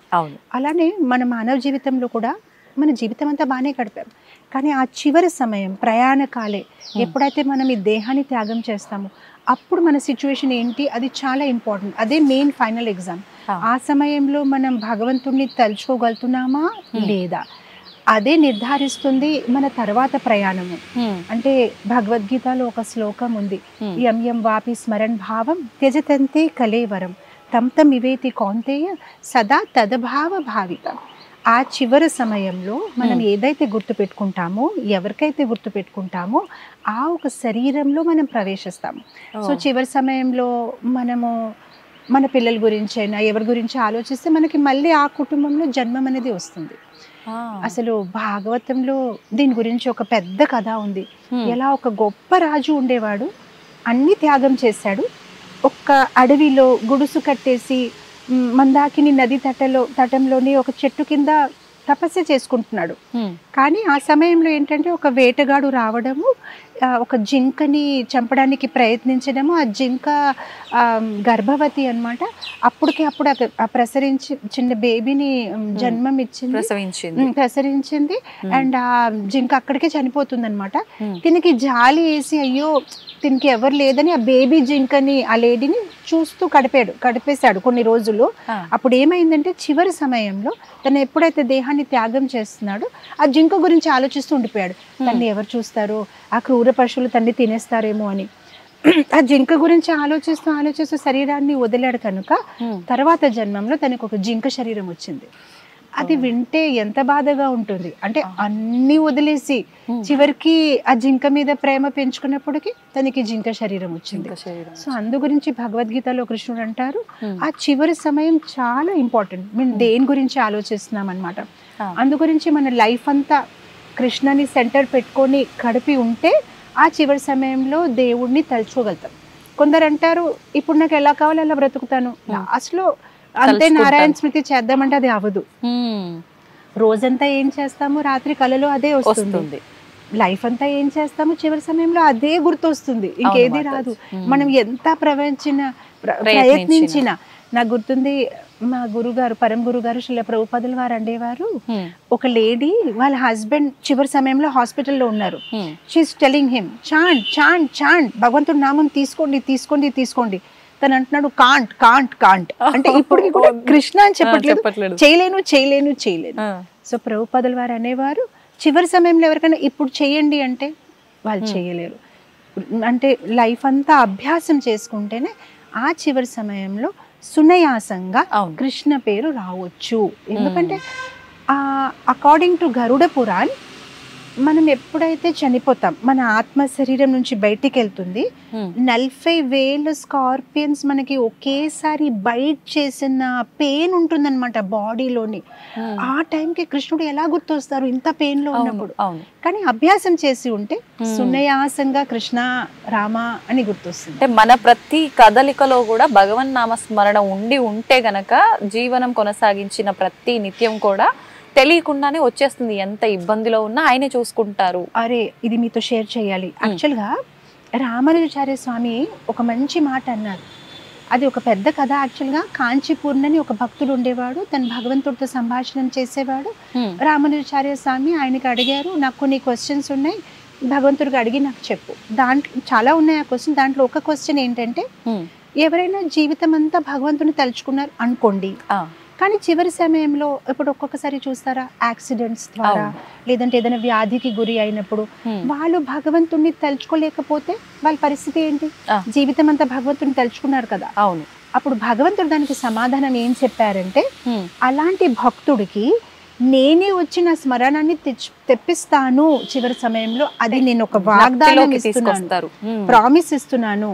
అలాంటి భక్తుడు ఎవరైతే జీవితం అంతా నన్ను తలుచుకున్నాడు, ఆ చివరి సమయంలో తనను మర్చిపోయినా కూడా నేను వచ్చి నిలబడతాను, నా ఒక దర్శనం ఇచ్చి తను గుర్తు తెచ్చుకుంటాను అనమాట. దాన్ని గుర్తు పెట్టుకుంటాను, గుర్తిస్తానంటే what you say in Telugu, I will remind him. తన్ని నేను రిమైండ్ చేస్తాను. అంటే ఆఖరి సమయంలో తను పడే ఇబ్బందిలో తను నా నామస్మరణ మర్చిపోయినా నేను తనని మర్చిపోను. ఎగ్జాక్ట్లీ. ఇంకా భగవంతుడే వచ్చి ఎదుట నిలచున్నాడు అంటే మన నోట్లోంచి తెలియకుండానే వచ్చేస్తుంది. Such a beautiful thing. చాలా. And it gives us so much hope that okay, నేను హోల్ లైఫ్ చేసింది వేస్ట్ అవ్వదు. అవును. Krishna will remind me. నిజంగా మానవులు అంటేనే ఏదో ఒక చిన్న స్వార్థం ఉంటుంది. ఏదైనా చేస్తున్నామంటే దానికి ప్రతిఫలం ఖచ్చితంగా ఉండాలి, అంతే కదా మాతాజీ? అలాగే ఇప్పుడు నేను అంతా భగవంతుడి నామస్మరణలో ఉన్నాను, ఆయన సేవలో ఉన్నాను అని అంటే ఖచ్చితంగా నాకు మోక్షం లభిస్తుంది అనే ఒక స్వార్థం అక్కడ కూడా, అంతే కదా మాతాజీ? కరెక్టే అంటారా ఆ స్వార్థం ఉండటం? నథింగ్ రాంగ్ అండి. భగవంతుడు దగ్గర ఏదైనా ఆశించడము దాంట్లో తప్పు ఏమీ లేదు. మీరు చూస్తే ఈవెన్ మన డే టు డే లైఫ్లో కూడా మనం ఏదైతే చేస్తామో it is because of 4 things. లేదంటే బాధ్యత, లేదంటే భయము, లేదంటే ప్రేమ, లవ్, ఫియర్, డ్యూటీ. లైక్ ఇప్పుడు మీరు డిజైర్. చిన్న పిల్లలు చూడండి, తల్లిదండ్రుల దగ్గర ఎందుకు చదువుతామంటే భయం, నాన్న కొడతారేమో, మంచి మార్క్స్ రావాలి అని స్టార్టింగ్ లో భయం ఉంటుంది. కొంచెం పెద్ద అయిన తర్వాత భయం కాదు కానీ డిజైర్, మంచిగా చదివితే ఫోన్ కొని పెడతారేమో, సైకిల్ కొని పెడతారేమో అని ఒక డిజైర్ ఉంటుంది, ఆశ. ఇంకా కొంచెం పెద్ద అయినప్పటికీ ఆ భయం లేదు, డిజైర్ లేదు, కాకపోతే బాధ్యత అని అనిపిస్తుంది. అయ్యో అంత చేశారు నాన్న నా కోసం, నేను కూడా చేయాలి. కానీ ఆ తర్వాత ఇంకా కొంచెం పెద్ద అయినప్పుడు ఏంటంటే బాధ్యత కూడా కాదు, ఐ లవ్ మై ఫాదర్, ప్రేమ. అలా భగవంతుడి దగ్గర కూడా మనం స్టార్టింగ్ లో ఆయనతో ఒక రిలేషన్షిప్ మొదలైనప్పుడు భయమే ఉంటుంది. అయ్యో ఆయన తలుచుకోవాలి, అంత బాగుండాలి, ఆయన నన్ను బాగా చూసుకోవాలి. లేదంటే డిజైర్ ఉండొచ్చు, ఓ టెంపుల్కి వెళ్ళి జపం చేస్తే కృష్ణుడు నాకు ఇది ఇస్తారా అది ఇస్తారా, వీసా మార్క్సో జాబో అమ్మాయి సంథింగ్. ఆ తర్వాత ఒక బాధ్యత అనిపిస్తుంది, ఓ భగవంతుడు నా కోసం ఇంత చేశారు, నేను కూడా ఆయనకి తిరిగి చెయ్యాలి. ఆ తర్వాత అనిపిస్తుంది, no, I love Krishna, I just love him, నేను భగవంతుని ప్రేమిస్తున్నాను. So it's a natural progression. So మనం భగవంతుడి దగ్గర ఏదైనా అడగడం ఆశించడం అది తప్పు కాదు. ఎలా అయితే మన తల్లిదండ్రుల దగ్గర మనం ఆశిస్తామో అలా భగవంతుడు కూడా he's our father, he's our well wisher, ఆయన దగ్గర మనం ఏదైనా అడగొచ్చు. మీరు ఎలాగైతే ఒక మిత్రుడిలా భావించారో, కృష్ణుడిని ఎలా ప్రేమించారో, ప్రతి ఒక్కరు కూడా ఒక రిలేషన్లా అనుకుంటే గనక తెలియకుండానే ఆ భక్తి కాస్త లవ్గా మారిపోతుంది. అదంతా కూడా చాలా ప్యూర్గా ఉంటుంది మాతాజీ కదా. ఈ ఆధ్యాత్మిక జీవనంలోకి మొదలయ్యాము అనంటే ఖచ్చితంగా ఇప్పుడున్న సమాజంలో ప్రతి చిన్న చిన్న దానికి కూడా ఎంతో ఎక్కువ స్ట్రెస్ తీసుకుంటూ ఉంటాము. ఈ ఒత్తిడి పెరిగిపోయి తెలియకుండానే అనారోగ్యానికి లోనవుతూ ఉంటాము. ఆధ్యాత్మికంలో ఉన్న వాళ్ళు నిజంగా ఇవన్నీ లేకుండా, ఇవన్నీ తగ్గిపోయి ఒత్తిళ్ళు ప్రశాంతంగా జీవనం కొనసాగించంటారా మాతాజీ? ఒక భగవద్గీతలో 700 శ్లోకాస్ ఉన్నాయి, 18 చాప్టర్స్ ఉన్నాయి. దాని నుంచి ఓన్లీ 3 శ్లోకాస్ ఎవరైనా వాళ్ళ మనసులో ఉంచుకున్నారనుకోండి, వాళ్ళకి ఆ ఒత్తిడి అనేది ఎప్పటికీ రాదు. ఓన్లీ 3 శ్లోకాస్. ఫస్ట్ ఏంటంటే ఒత్తిడి అనేది ఎందుకు వస్తుందంటే బికాస్ ఆఫ్ ఎక్స్పెక్టేషన్. ఇప్పుడు పిల్లలు, నేను ఏదో ఎక్స్పెక్ట్ చేస్తాను, నాకు ఎగ్జామ్లో ఇన్ని మార్క్స్ రావాలి, నాకు ఈ జాబ్ రావాలి, నాకు ఇది రావాలి, ఎక్స్పెక్టేషన్. అది రాకపోతే డిసప్పాయింట్మెంట్, స్ట్రెస్, యాంగ్జైటీ. కానీ భగవద్గీతలో భగవంతుడు అంటారు, కర్మణేవాధికారస్య మా ఫలేషు కదాచన. నువ్వు నీ పని చేసుకో కానీ ఫలాన్ని ఆశించకూడదు. ఆ ఒక శ్లోకాన్ని మనం పర్ఫెక్ట్గా మన జీవితంలో ఆచరించాలి. కానీ ఇప్పుడు మీరు అనొచ్చు, అది ఎలా అవుతుంది, కష్టపడినప్పటికీ నాకు రిజల్ట్ కావాలి అండి. కానీ ఇక్కడ ఏంటంటే ఆ ఒక శ్లోక ద్వారా భగవంతుడు మనకి ఏం చెప్తున్నారంటే, ఫల నీ చేతిలో లేదు. ఈరోజు పిల్లలకి స్ట్రెస్ ఎందుకు ఉందంటే వాళ్ళ మ్యాథమెటికల్ ఈక్వేషన్ రాంగ్ ఉంది. వాళ్ళు ఏమనుకుంటున్నారంటే hard work is equal to result, which is a wrong formula. Hard work is equal to result కాదు. హార్డ్ వర్క్ ప్లస్ పూర్వజన్మ సుకృతి, పూర్వజన్మ చేసిన కర్మాలు ప్లస్ భగవంతుడు ఒక బ్లెస్సింగ్, అనుగ్రహం ప్లస్ కాల సమయం is equal to result. So ఈ ఫార్ములా అర్థం చేసుకోలేక నేను కష్టపడాను నాకు రిజల్ట్ రాలేదు, నేను కష్టపడాను నాకు రిజల్ట్ రాలేదు. అరే బాబా, నీ కష్టపడడంతో రిజల్ట్ ఆధారం కాదు, దాంట్లో ఎన్నో ఫ్యాక్టర్స్ ఉన్నాయి. నువ్వు కష్టపడాలి, పూర్వంలో ఏదైతే చేసిన కర్మ ఫలాలు ఉన్నాయి దాని ఒక ఫలితం కూడా దీనికి ఇన్ఫ్లుయెన్స్ చేస్తుంది. అందు గురించి గమనించండి. ఒక్కొక్కసారి కొంతమంది స్టూడెంట్స్ ఏమి చదవలేదు, కరెక్ట్గా ఎగ్జామ్ ముందు చదివారు, చదివిన ఆ 4 క్వశ్చన్సే వచ్చేసాయి. ఒక్కొక్కసారి మొత్తం అంతా చదివారు కానీ ఏమీ రాలేదు. So many things are happening. అలా ఎందుకు జరుగుతుంది? ఒక్కోసారి మనం చదివినయే వచ్చినా కూడా గుర్తుకు రాకుండా రాయకపోవడం కూడా జరుగుతుంది. So that is and again కాల. కొన్ని సందర్భాల్లో ఇమ్మీడియట్ గా ఏది రాకపోవచ్చు. పాండవాల జీవితంలో చూడండి, 84 years స్ట్రగుల్ చేశారు, ఇక్కడ అక్కడ, చివరికి వాళ్ళకి వచ్చింది, వాళ్ళకి రాజ్యం వచ్చింది. ఈవెన్ మా గురు గారు శ్రీల ప్రభుపాదుల వారు, ఆయన ఆల్మోస్ట్ 70 years వరకు స్ట్రగుల్ చేశారు యాజ్ అన్ ఓల్డ్ మ్యాన్. 70 సంవత్సరాలు. మొత్తం ఇండియాలో ఎంతమందికి ప్రచారం చేయడానికి ప్రయత్నించారు, ఎవరు వాళ్ళు ఆయనకి పట్టించుకోలేదు. కానీ 70 years ఓల్డ్ ఏజ్ లో అమెరికా వెళ్ళారు. 10 సంవత్సరంలో ఇంత పెద్ద సంస్థని మొదలు పెట్టేసి వేలాది మందిని దీక్ష ఇచ్చేసి ఈరోజు లక్షల పైన ఇస్కాన్ డివోటీస్, 2000 పైన సెంటర్స్, ఎంత బ్రహ్మాండంగా అయింది ఓన్లీ ఆ 10 years లో. సో కాల మనకి తెలియదు. భగవంతుడు వెంటనే ఏమి ఇవ్వకపోవచ్చు, ఆయన మన టెస్ట్ తీసుకుంటారు. సో అది నాకు గుర్తొస్తుంది, పూర్వంలో హిందీ సినిమాస్లోని ఒక రాజ్ కుమార్ అని ఒక విలన్ ఉండేవాడు. తను హిందీలో ఒక పెద్ద డైలాగ్ చెప్తాడు, చంపుతాను, నీకు చంపుతాను, కానీ ఆ సమయం నాది, ఆ ఆలోచన నాది, నేను డిసైడ్ చేస్తాను నీకు ఎప్పుడు చంపుతాను, ఆ బుల్లెట్ నాది అని ఒక పెద్ద డైలాగ్ ఉండేది. మా ఫాదర్ టైంలో వాళ్ళందరూ బాగా నవ్వేవారు. అది అని నేను ఎప్పుడు అది గుర్తుపెట్టుకుంటాను. కృష్ణుడు కూడా అంటాడు, అవును నేను నీకు సహాయం చేస్తాను, కానీ ఎప్పుడు చేస్తాను, ఎలా చేస్తాను, అది నేను డిసైడ్ చేస్తాను. I'm the boss. నువ్వు చెప్పలేవు ఇలా చేయండి, ఇప్పుడు ఇలా సాయం చేయండి.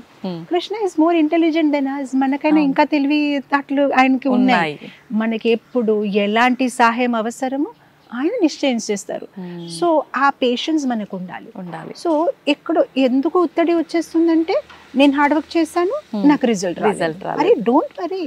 నీ హార్డ్ వర్క్ ప్లస్ పూర్వంలో చేసిన మంచి చెడు కర్మాలు ఒక ఫలితాలు ప్లస్ కాల భగవంతుడు మనకి తెలియదు ఎంతసేపు తర్వాత మనకు ఆ రిజల్ట్ ఇస్తారు, ప్లస్ కృష్ణ ఒక కృప ఈజ్ ఈక్వల్ టు రిజల్ట్.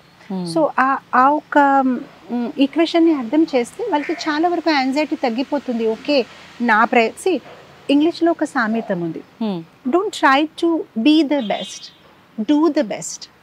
మీరు బెస్ట్ అయిపోవాలని వద్దు, మీరు బెస్ట్ గా చెయ్యాలి అంతే. మీ బెస్ట్ మీరు చేసుకోండి అంతే. అంటే పెద్దవాళ్ళు చెప్తుంటారు కదా మాతాజీ, ఏం చేసినా కూడా మన మనస్సాక్షి దాన్ని ఓకే ఇది కరెక్ట్ ఇంతవరకు చేయని చెప్పే వరకు చేస్తే ఆ ఫలితం ఆటోమేటిక్ గా భగవంతుడు ఇచ్చేస్తాడు అని చెప్పి. ఎగ్జాక్ట్లీ మన 100% మనం చేయాలి అంతే. ఆ తర్వాత కృష్ణ విల్ డిసైడ్ మనకి ఏంటి ఎప్పుడు ఎలా ఇవ్వాలి. అవును. మన ఒక ఇంటెలిజెన్స్ లిమిటెడ్ గా ఉంది. ఈ రోజు నేను మిమ్మల్ని చూడగలుగుతున్నారు, మీరు నన్ను చూడగలుగుతున్నారు, కానీ అక్కడేమవుతుంది మీరు చూడలేరు, అటు ఏమవుతుంది మీరు చూడలేరు. కానీ భగవంతుడు అన్ని బర్డ్స్ వ్యూ లా చూస్తున్నారు. ఆయనకి మన జీవితం మొత్తం తెలుసు. 10 years తర్వాత ఏమవుతుంది, 5 years తర్వాత ఏమవుతుంది. సో మనం ఏంటంటే we see our present and we plan our future. కానీ భగవంతుడు ఏంటంటే he sees our future and plans our present. మన వర్తమాన్ని చూసేసి మన ఒక భవిష్యత్తుని ప్లాన్ చేసుకుంటున్నాం, కానీ భగవంతుడికి మన భవిష్యత్తు కనిపిస్తుంది కనుక అది చూసి ఆయన మన వర్తమాన్ని ప్లాన్ చేసుకుంటారు. మనకి ఎప్పుడు ఏంటి అవసరం అలాంటివి ఇస్తారు. మహాభారత్లో మీకు తెలుసా అర్జున్కి ఆ శ్రాపం వచ్చింది కదా, తను ఒక బృహన్నల్లా రూపంలోనే హీ హ్యాడ్ టు బి. ఎవరైనా అనుకుంటారు పాపం తనకి అలాంటి శ్రాపం ఎందుకు వచ్చింది, కానీ తర్వాత తెలిసింది ఆ శ్రాపం తనకి ఒక పెద్ద బ్లెస్సింగ్ అయ్యింది. లేదంటే తనకున్న శౌర్యంతో ఎవరైనా అజ్ఞాతవాసంలో వెళ్ళినప్పుడు తన్ని పోల్చుకుంటారు, కానీ తనకు ఆ శ్రాపం రావడం వల్ల తను దాయగలడు తనని. So we never know. ఈ రోజు ఏదైతే మనకి బాధగా అనిపిస్తుంది మనకి తెలియదు, మేబీ అది మన మంచి కోసమే కృష్ణ ప్రణాళిక వేసారేమో మన భవిష్యత్తు కోసం. సో ఈ ఒక శ్లోకము మన బెస్ట్ మనం చేసుకోవాలి and leave it on Krishna. Krishna has his own plan, expectations. Second ముత్తడి ఎందుకు వస్తుందంటే comparison. I want to be like you, I want to be like him, I want అంటే మనకి ఏంటంటే అందరు ఫోటో కాపీలుగా అవ్వాలని మనకి చాలా ఇష్టం. అంతే, అరే మనం ఒరిజినల్ గా ఉండొచ్చు కదా. ఒకవేళ కృష్ణుడు నిజంగానే మనకి అతనిలాగా చెయ్యాలనుకుంటే అప్పుడే అతనిలాగా చేసి పంపిస్తాడు.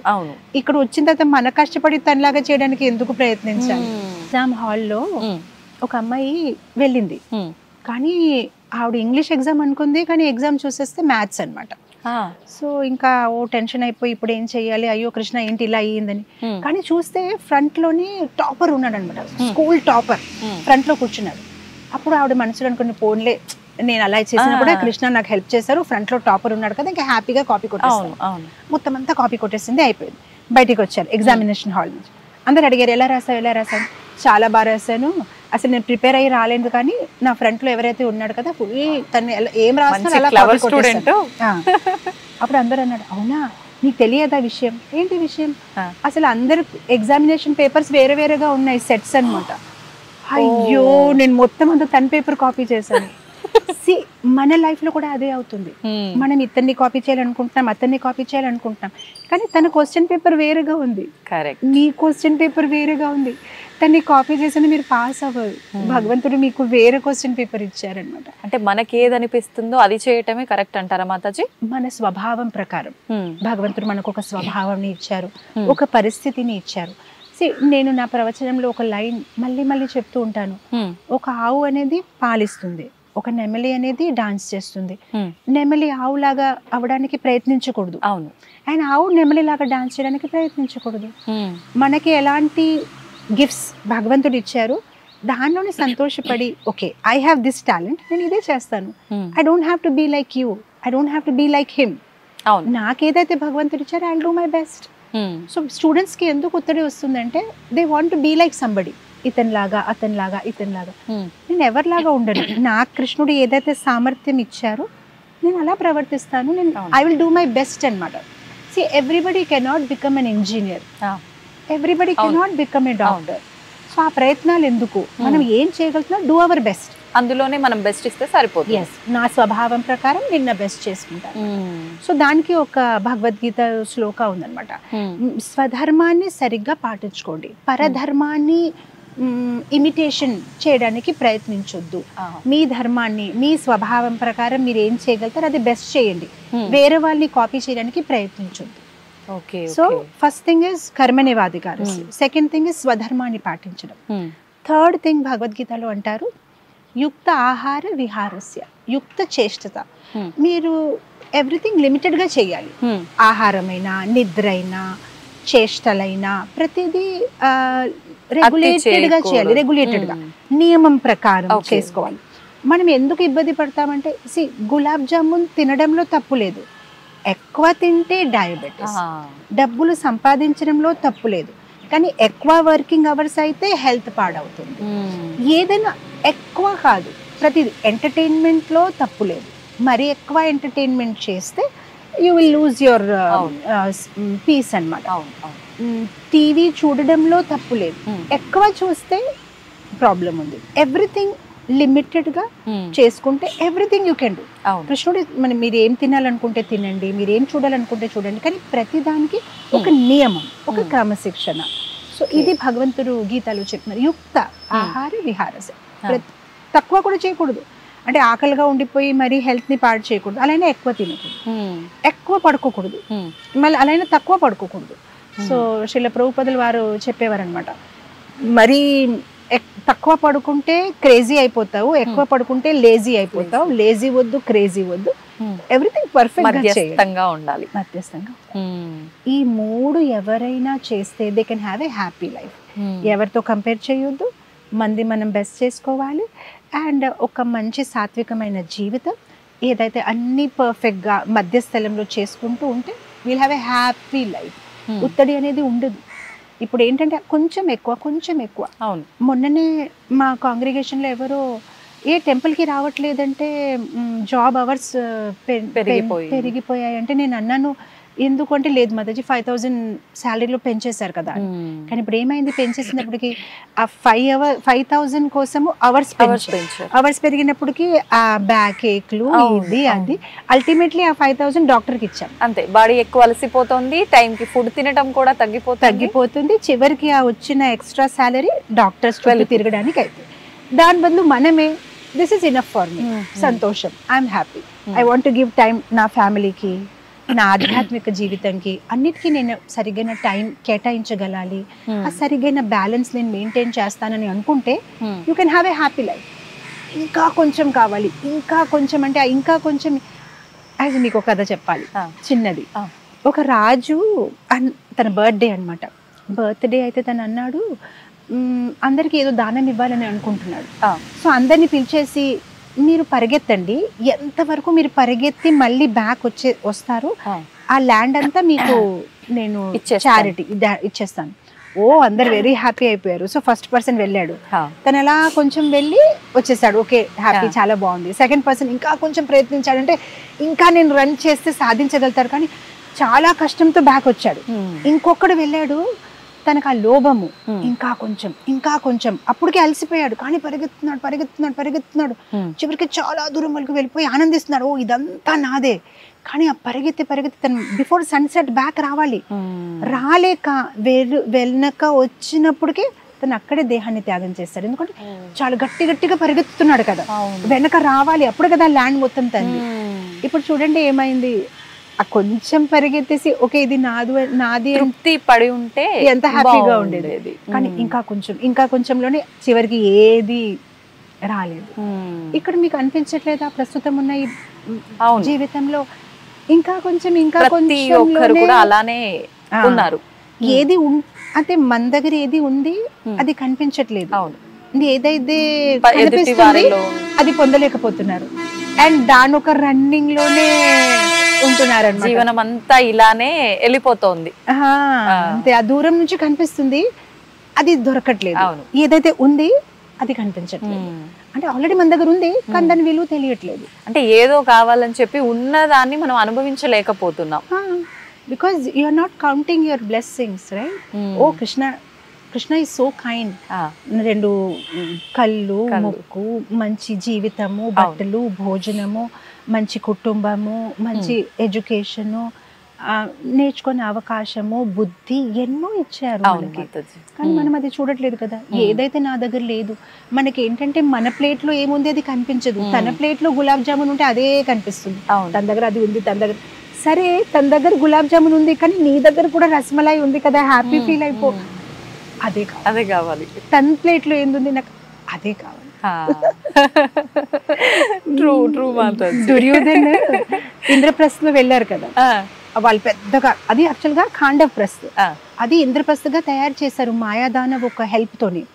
అప్పుడు పెద్ద ఇనాగ్రేషన్, గృహప్రవేశం పాండవాళ్ళు పెట్టారు. పెట్టినప్పుడు కౌరవాళ్ళు వెళ్ళినప్పటికీ దుర్యోధన్ వాళ్ళు రిలేటివ్ కదా, రిలేటివ్స్ అనేసరికి మనం ఆ గృహప్రవేశ ప్రోగ్రామ్ కి మనం కూడా ఏదో చెయ్యాలి కదా. సో అందరికి ఏదో ఒక సేవ ఇస్తే దుర్యోధన్కి ఇచ్చిన సేవ ఏంటంటే, మా గృహ ప్రవేశానికి ఎవరైతే మాకు గిఫ్ట్స్ ఇస్తారు కదా వాళ్ళ పేర్లు రాసుకో. ఇతను ఈ గిఫ్ట్ ఇచ్చారు, పేరు రాసుకోవడం గిఫ్ట్ ఇచ్చారు. తను ఇంకా అసూయతోని ఫుల్ కాలిపోయాడనమాట. ఓ ఇతనికి ఈ గిఫ్ట్ వచ్చింది, ఆ గిఫ్ట్ వచ్చింది. మొత్తం మీద ఎప్పుడైతే ఇంకా వెనక హస్తినాపురికి వచ్చేస్తే తను చాలా బాధలో ఉన్నాడు. అప్పుడు వాళ్ళ నాన్న అడిగారు, దుర్యోధన్ ఇంత ఏమైంది నీకంటే, నాన్న వాళ్ళకి ఇది వచ్చింది, అది వచ్చింది, ఇన్ని గిఫ్ట్స్ వచ్చాయి, ఇది వచ్చాయంటే అప్పుడు ధృతరాష్ట్ర అన్నారు, కానీ నీ దగ్గర కూడా ఉంది కదా, మన దగ్గర కూడా మొత్తం హస్తినాపూర్ రాజ్యం ఉంది, ఇది ఉంది, అది ఉంది అంటే అప్పుడు తను అన్నాడు, అవును నా దగ్గర ఉంది కానీ నా దగ్గర వాళ్ళ దగ్గర ఉన్నది లేదు కదా, నాకు అదే కావాలి. ఏదైతే వాళ్ళ దగ్గర ఉంది నాకు అదే కావాలి. సో మన మనస్తత్వం కూడా చెప్పాలంటే కొంచెం దుర్యోధన్ లాగే ఉంటుంది. మన దగ్గర ఉన్నది హ్యాపీ కాదు, అదే కావాలి. తన దగ్గర అది ఉంది కదా, నాకు ఆ ఫోనే కావాలి, ఆ శారీయే కావాలి, ఆ లైఫే కావాలి. అక్కడే మనం బాధగా ఉంటున్నాం. అంటే కొన్ని సందర్భాల్లో, అంటే భగవంతుడి విషయంలో, మనం ఆధ్యాత్మిక జీవనంలో వెళ్ళే విషయంలో, మన లైఫ్ గోల్స్ విషయంలో ఇలాంటి ఆలోచన ఉండడం కరెక్టే అయి ఉండొచ్చేమో కదా మాతాజీ? ఉండకూడదు అంటారా? మీరేమంటారు? అంటే మీరు అంటున్నారు అంబిషన్ విషయంలో ఒక గోల్ ఏదైనా పెట్టుకొని నేను దాన్ని రీచ్ అవ్వాలి, అది నాకు కావాల్సింది, అలా పెట్టుకోవడం కరెక్ట్ ఏమో కదా? తప్పలేదు. నేను ఒకటే చెప్తున్నాను, అంబిషన్ అనేది మనిషికి ఉండాలి, లేకపోతే మీరు ఎలా how will you live?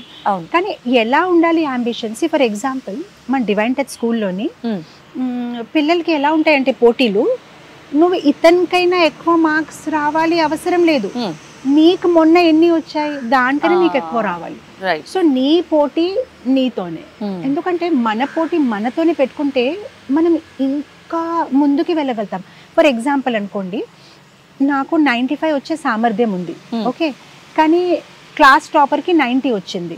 So ఇప్పుడు నేనేమనుకుంటానంటే నేను ఎలాగైనా 90 రావాలంతే కదా, అప్పుడు నేను క్లాస్ టాపర్ అయిపోతాను. సో అప్పుడు నేను ఏం చేస్తున్నాను, నా పొటెన్షియల్ కి నేను సరిగ్గా ఎక్స్ప్లాయిట్ చేయలేకపోతున్నాను. కరెక్ట్. సో నాకు ఇంకా వేరే వాళ్ళతో ఎందుకు పోటీ?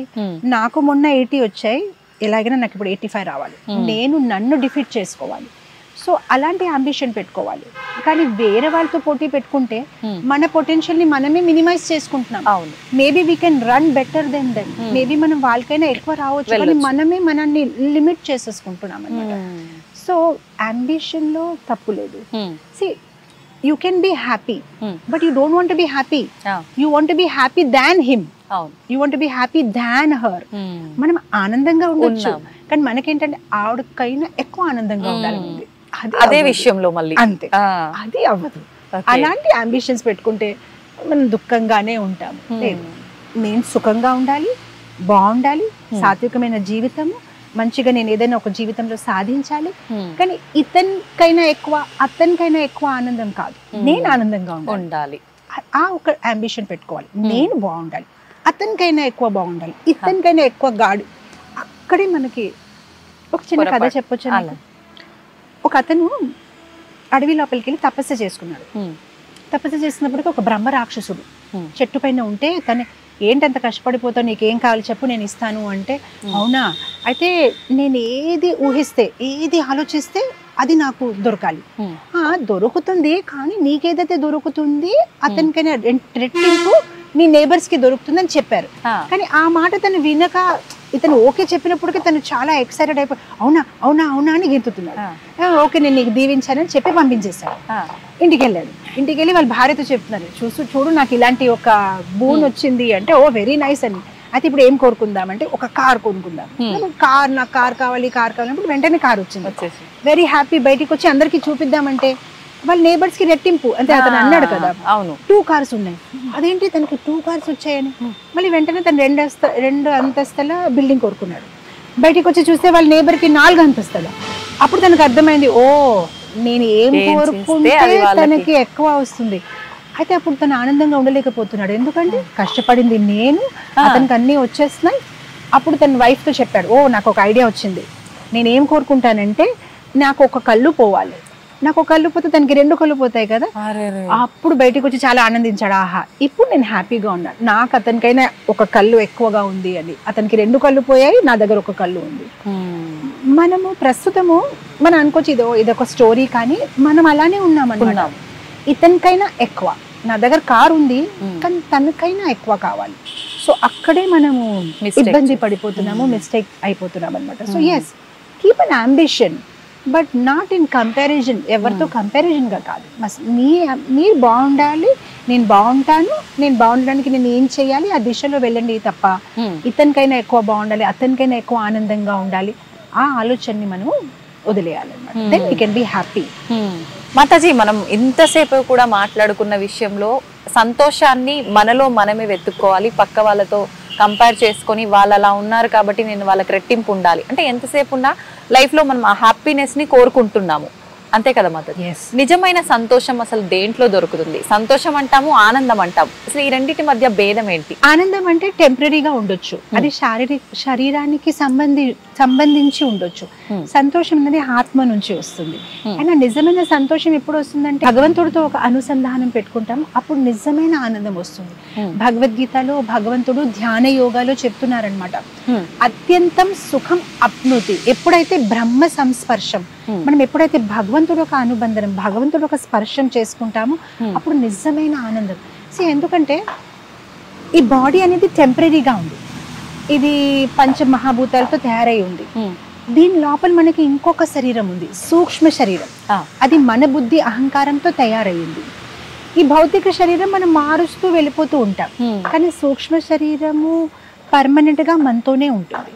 సో ఎలా అయితే ఇప్పుడు ఒక పంజరంలో ఒక పక్షి ఉంటే కేవలం పంజరంని పెయింట్ చేస్తే పక్షికి ఆనందం ఉండదు, పక్షికి భోజనం పెడితేనే అది బాగా ఆనందంగా ఉంటుంది. అలానే మనం అస్తమాను మన శరీరం కోసమే కష్టపడుతున్నాం. మంచిగా నాకు లగ్జరీ బ్లాంకెట్ కావాలి, మంచి బెడ్ కావాలి, కార్ కావాలి, ఫోన్ కావాలి. ఓకే, అది సమ్ ఆనందం ఇస్తుంది. సంతోషం అనేది ఎప్పుడు వస్తుందంటే ఎప్పుడైతే మనం ఆత్మకి పోషణం ఇస్తాం. ఆ ఆత్మకి పోషణం ఏంటంటే భగవంతుడితో అనుసంధానం, భగవంతుడిని గుర్తు చేయడం, ఆయన గురించి వినడము, ఆయన నామస్మరణం చేయడము, ఆయన ప్రసాదాన్ని స్వీకరించడము. ఎప్పుడైతే ఆత్మకి పోషణ ఇస్తామో అప్పుడు మనకి నిజంగా సంతోషం, you feel happy, peaceful, you will get that inner peace. లోపల నుంచి ఎంత ఆనందంగా సంతోషంగా, బికాజ్ మీరు ఒక బిగ్గర్ పిక్చర్ని చూస్తారు, అప్పుడు మీకు అర్థమవుతుంది ఈ జీవితం తాత్కాలికంగా ఉంది, ఇంతకైనా ముందు కూడా నేను జీవించాను, దీని తర్వాత చావు తర్వాత కూడా జీవితం ఉంది, ఏదైతే నా జీవితంలో జరుగుతుంది అన్ని తాత్కాలికంగా ఉంది. మన వైజాగ్ లో మంచి బీచ్ ఉంది అండ్ మా టెంపుల్ కూడా బీచ్ కి పక్కనే ఉంది. నేను డివోటీస్ తో చెప్తూ ఉంటాను, ఆ ఓషన్ మనకి ఒక పెద్ద లెసన్ నేర్పిస్తుంది.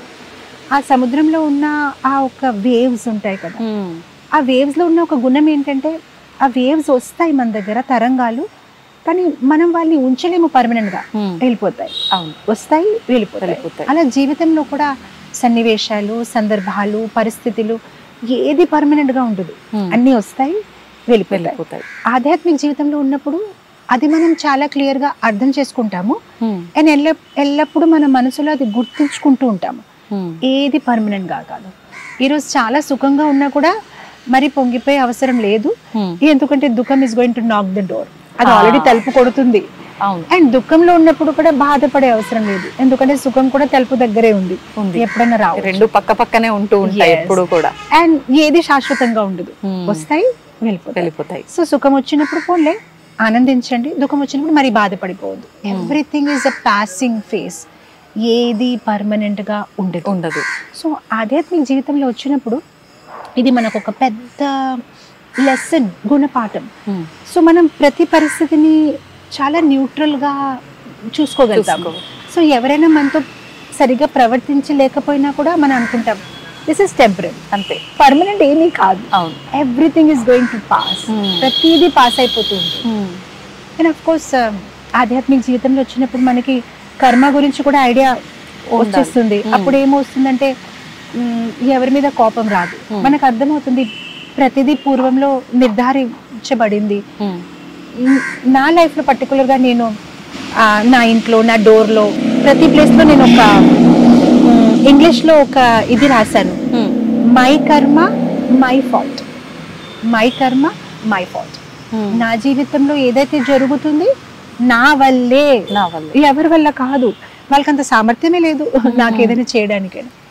ఏం జరిగినా మై కర్మ మై ఫాల్ట్, నా కర్మ నా ఫాల్ట్, ఇంకా ఎవరితో సంబంధం అంటే అంత ఈజీగా తీసుకోగలగాలి అని అంటే ఆధ్యాత్మిక జీవనంలో వస్తే ఆటోమేటిక్ గా అది వచ్చేస్తుంది అంటారు. 100%. ఇప్పుడు ప్రస్తుతం ఉన్న వాళ్ళము ఏదైనా ఒక నలుగురం ఒక దగ్గర ఉన్నాము అంటే ఏదైనా జరిగితే ఇది నీ వల్లే జరిగింది వెంటనే పక్క వాళ్ళని అనేస్తాం.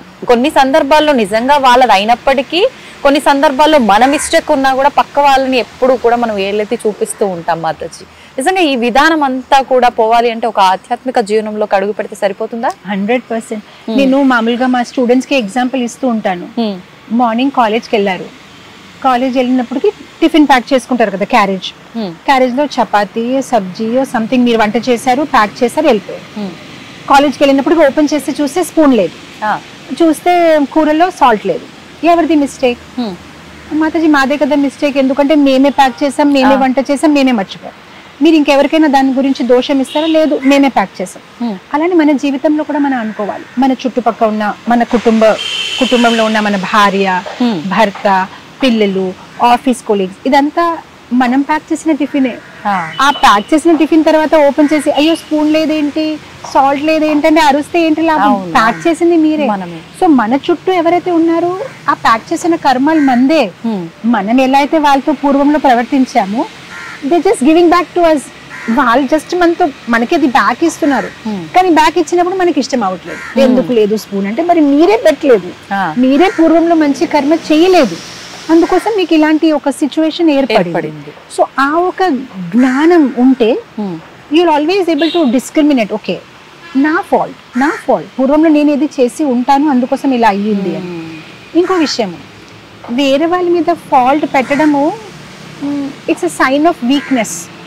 మన వీక్నెస్, మన ఇన్సెక్యూరిటీస్ ఉంటాయి. మన వీక్నెస్ ఉంటేనే మనం అలా చేస్తాం. ఎవరైతే చాలా స్ట్రాంగ్ పర్సన్ ఉంటారో వాళ్ళ ఫాల్ట్స్ ని కూడా చాలా స్ట్రాంగ్ గా సునాయాసంగా ఒప్పుకోగలుగుతారు. వేరే వాళ్ళకి తప్పు ఇచ్చేయడము చాలా ఈజీ, కానీ ప్రాబ్లం ఏంటంటే అప్పుడు మీ గ్రోత్ కి అవకాశమే లేదు. ఎందుకంటే మీరైతే మిస్టేక్ చేయలేదు కదా, తను చేశారు కదా, తన గురించి కదా లేట్ అయింది ప్రోగ్రామ్. సో ఇంకా మీకు ఇంప్రూవ్మెంట్ కి ఛాన్సే లేదు కదా, ఎందుకంటే అంత మిస్టేక్ తందే. తన తప్పు ఉన్నప్పుడు తను అది రైట్ మార్చుకోవడానికి చూసుకుంటది. అలా కాదు, ఇప్పుడు ఈ రోజు ప్రోగ్రామ్ లేట్ అయింది అనుకోండి, ఇప్పుడు నేను అంటాను మీ వల్ల, అతని వల్ల. సో ఇప్పుడు నాకు ఇంప్రూవ్మెంట్ కి ఛాన్స్ లేదు, ఎందుకంటే చేసిన తప్పు మీరందరూ చేశారు, నేనేం చేయలేదు. కానీ ఎప్పుడైతే మనం యాక్సెప్ట్ చేస్తాం నాది తప్పు, దెన్ ఇంప్రూవ్మెంట్ కి అవకాశం ఉంది కదా. ఓహో నేను చేశాను తప్పు, సో నెక్స్ట్ టైం నేను ఎలా ఇంప్రూవ్ అవ్వాలి. మనం తప్పు ఒప్పుకుంటే వీఆర్ పవర్ఫుల్ పీపుల్, ఎందుకంటే మనం చేంజ్ చేయగలుగుతాం, we can change our self.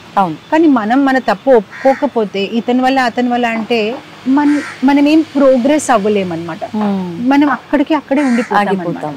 So those are weak people, వాళ్ళు వేరే వాళ్ళకి ఫాల్ట్ ఇస్తూ ఉంటారు. ఎవరైతే స్ట్రాంగ్ పర్సన్ అని అనుకుంటాడు, ఓకే 99% తన ఫాల్ట్ అనుకోండి, 1% నాది, నేను నా 1% మీద పని చేసుకోవాలి.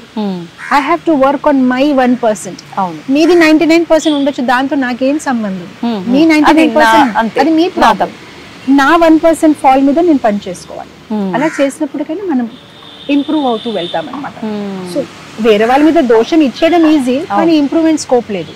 నా దోషం అని నేను ఒప్పుకుంటే నేను improve అవ్వగలుగుతాను. I can become better because it's my fault. I'll become better అనమాట.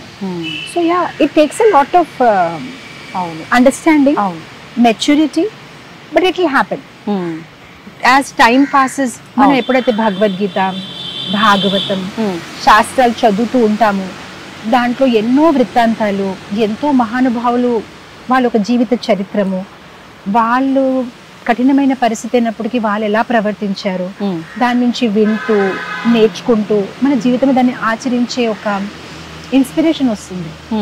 సో ఇప్పుడు మనం ఎవరికైతే చూస్తే మనం వాళ్ళగా అవ్వాలని అనుకుంటాం కదా. ఇప్పుడు పిల్లలు సినిమా స్టార్స్ ని చూస్తున్నారు అనుకోండి, వాళ్ళు ఎలాంటి బట్టలు వేసుకుంటున్నారు, వాళ్ళు ఎలాంటి లిప్స్టిక్ వేసుకున్నారు, దాన్ని వాళ్ళు అనుకరించాలని అనుకుంటారు.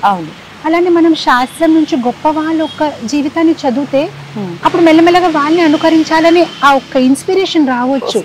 ఓ ఇతను ఎంత సహనం ఉంది, ఇతనిలో ఎంత ఓర్పు ఉంది, ఇతనిలో ఎంత మంచి గుణాలు ఉన్నాయి. వింటూ వింటూ వింటూ ఆ మెల్లమెల్లగా ఆ మంచి గుణాలు మనలో కూడా ఉంటాయి. యాక్చువల్గా పద్మపురాణంలో అంటారు, మనం ఎవరి గురించి అయితే ఎక్కువగా వింటామో వాళ్ళు 1% క్వాలిటీ మనలో వచ్చేస్తుంది. సో ఇప్పుడు మనం all the time wrong association లో ఉన్నామనుకోండి, వాళ్ళు 1% క్వాలిటీ మనలో వచ్చేస్తుంది. ఇప్పుడు సోషల్ మీడియాలో అనేక చలచిత్రాలు చాలా వాయిలెంట్ గా ఉంటున్నాయి, అది చూస్తే ఏమవుతుంది, దాని 1% క్వాలిటీ మనలో వస్తుంది. అలాంటి మనం మంచి కంటెంట్ ని చూసామనుకోండి, ఆ 1% మంచి క్వాలిటీస్ మనలో వస్తుంది. అందుకోసం ఇప్పుడు అది మన డిసిషన్, మనం ఎలాంటి క్వాలిటీ మనలో మనం తీసుకురావాలని అనుకుంటున్నాం. ఇది చెప్తుంటే నాకు ఒక మాట గుర్తొచ్చింది. పిల్లలు కూడా పూర్వంలో మేము చిన్నప్పుడు మాకు వీడియో గేమ్స్ ఎలా ఉండేదంటే, ఒక సర్కస్, దాన్ని తను ఇలా గెంతాలి, ఒక గుర్రం మీద అలా తను రీచ్ అవ్వాలి, ఒక దాంట్లో ట్రెజర్ ఉంది, గోల్డ్ ఉంది, ఆ గోల్డ్ ని తను వెతుకొని చివరికి అది సాధిస్తాడు. అలాంటి మంచి వీడియో గేమ్స్ ఉండేది. ఇప్పుడున్న వీడియో గేమ్స్ చూడండి, చంపే బ్లడ్ వచ్చేయాలి, నువ్వు అలా స్పీడ్ గా వెళ్ళాలి, తోసేయాలి, ఈ పర్సన్ ని చంపేయాలి. సో ఒక చిన్న బాబు తను కాలేజ్ వచ్చే వరకు థౌజండ్స్ ఆఫ్ మర్డర్స్ అన్ని చూసేస్తున్నాడు, తను ఒక గేమ్ తో తను చేస్తున్నాడు. ఆ తర్వాత తను ఎవరికైనా కొట్టాలంటే తనకి ఏం పెద్దగా అనిపించకపోవచ్చు, ఎందుకంటే 1000 times అది చేశాడు తను విజువల్ గానీ మీడియాలో. కానీ మా చిన్నప్పుడు అలాంటి గేమ్స్ ఉండేది కాదు, ఆల్ సాత్విక్ గేమ్స్. ఇలా జంప్ చేస్తాడు, ఇలా గోల్డ్ వస్తుంది, తను ఇలా అలా పరిగెత్తు ఉంటే ఏదైనా ఫిష్ వస్తుంది మధ్యలో, దాన్ని ఇలా, it was very nice. So అదంతా కూడా చాలా ప్రభావితం.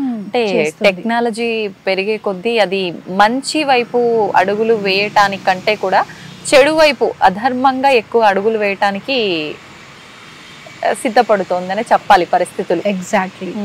దాన్ని మంచిగా మలుచుకుంటే టెక్నాలజీ ఈజ్ ఎ బ్లెస్సింగ్. ఎంత పెద్ద బూన్ అసలు. ఎంత మందిని మనం reach అవ్వగలుగుతున్నాము.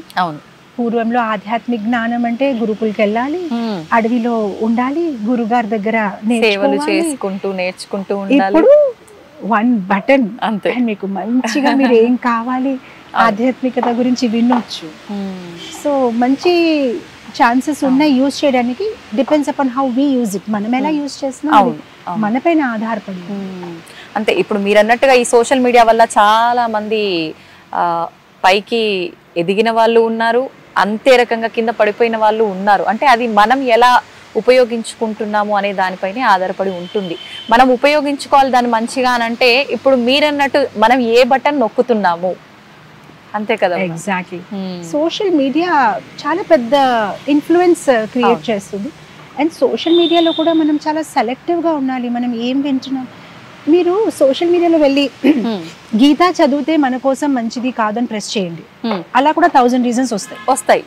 Everything bad and good అన్నమాట. సో ఈవెన్ సోషల్ మీడియా మీద కూడా కంప్లీట్ గా ఆధారపడకుండా ఏదైతే ఆథెంటిక్ సైట్స్ ఉంటాయి, మన మెంటర్స్, మన గురువుల దగ్గర అది ఒక ఫిల్టర్ లాగా చేసి వెళ్ళాలి.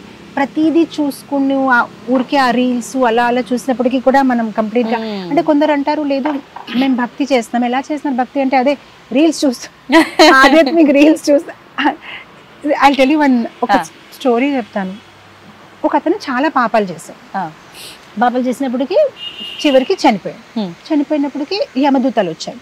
దూతలు వచ్చేసి, సార్ మీరు స్వర్గానికి వెళ్ళాలనుకుంటున్నారా, నరకానికి వెళ్ళాలనుకుంటున్నారా మీకు ఆ ఆప్షన్స్ ఉన్నాయంటే ఇతను వెంటనే, నేను ఎప్పుడు జీవితంలో గుడికి వెళ్ళలేదు, నాకు ఆధ్యాత్మికత గురించి ఎటువంటి జ్ఞానం లేదు, కానీ నాకు అంతైతే తెలుసు, మంచి కర్మాలు చేస్తే స్వర్గానికి వెళ్తాము, చెడు కర్మాలు చేస్తే నరకానికి వెళ్తాము, ఆ మాత్రం జ్ఞానం అయితే నాకు ఉంది.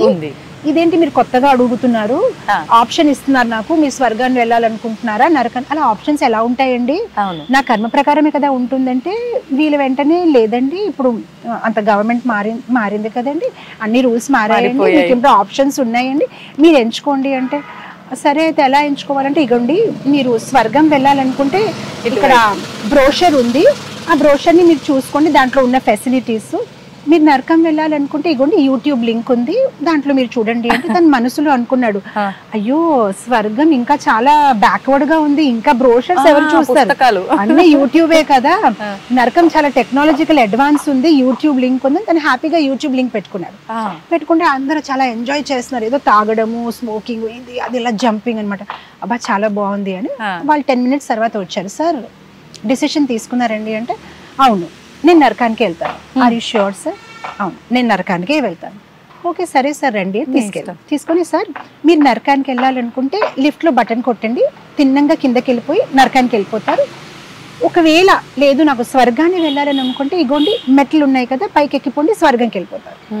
ఇతను ఇంకా కన్విన్స్ అయిపోయాడు, మెట్టలా ఇంకా మెట్లు ఎక్కడ ఉంటున్నాయి, ఎక్స్కలేటర్స్ అన్ని చోట్ల, ఈ స్వర్గం అనేది చాలా టెక్నాలజికల్ గా బ్యాక్వర్డ్ ఉంది, ఇదే బాగుంది, లిఫ్ట్ లో నొక్కితే కిందకి వెళ్ళిపోతాను తిన్నంగాని, లేదండి నేను డిసిషన్ తీసుకుని నేను నరకానికే వెళ్తాను. సరే వెళ్ళండి సార్ అని లిఫ్ట్ లో బటన్ నొక్కాడు, తిన్నంగా కిందకి వెళ్ళిపోయాడు. లిఫ్ట్ ఓపెన్ చేశారు, ఓపెన్ చేసినప్పటికీ చెడు వాసనం అనమాట, అక్కడ మలమూత్రాలు విసర్జించి ఇక్కడక్కడ అందరు ఏడుపులు ఏడుస్తున్నారు, అగ్గి కాలుస్తుంది అంతే.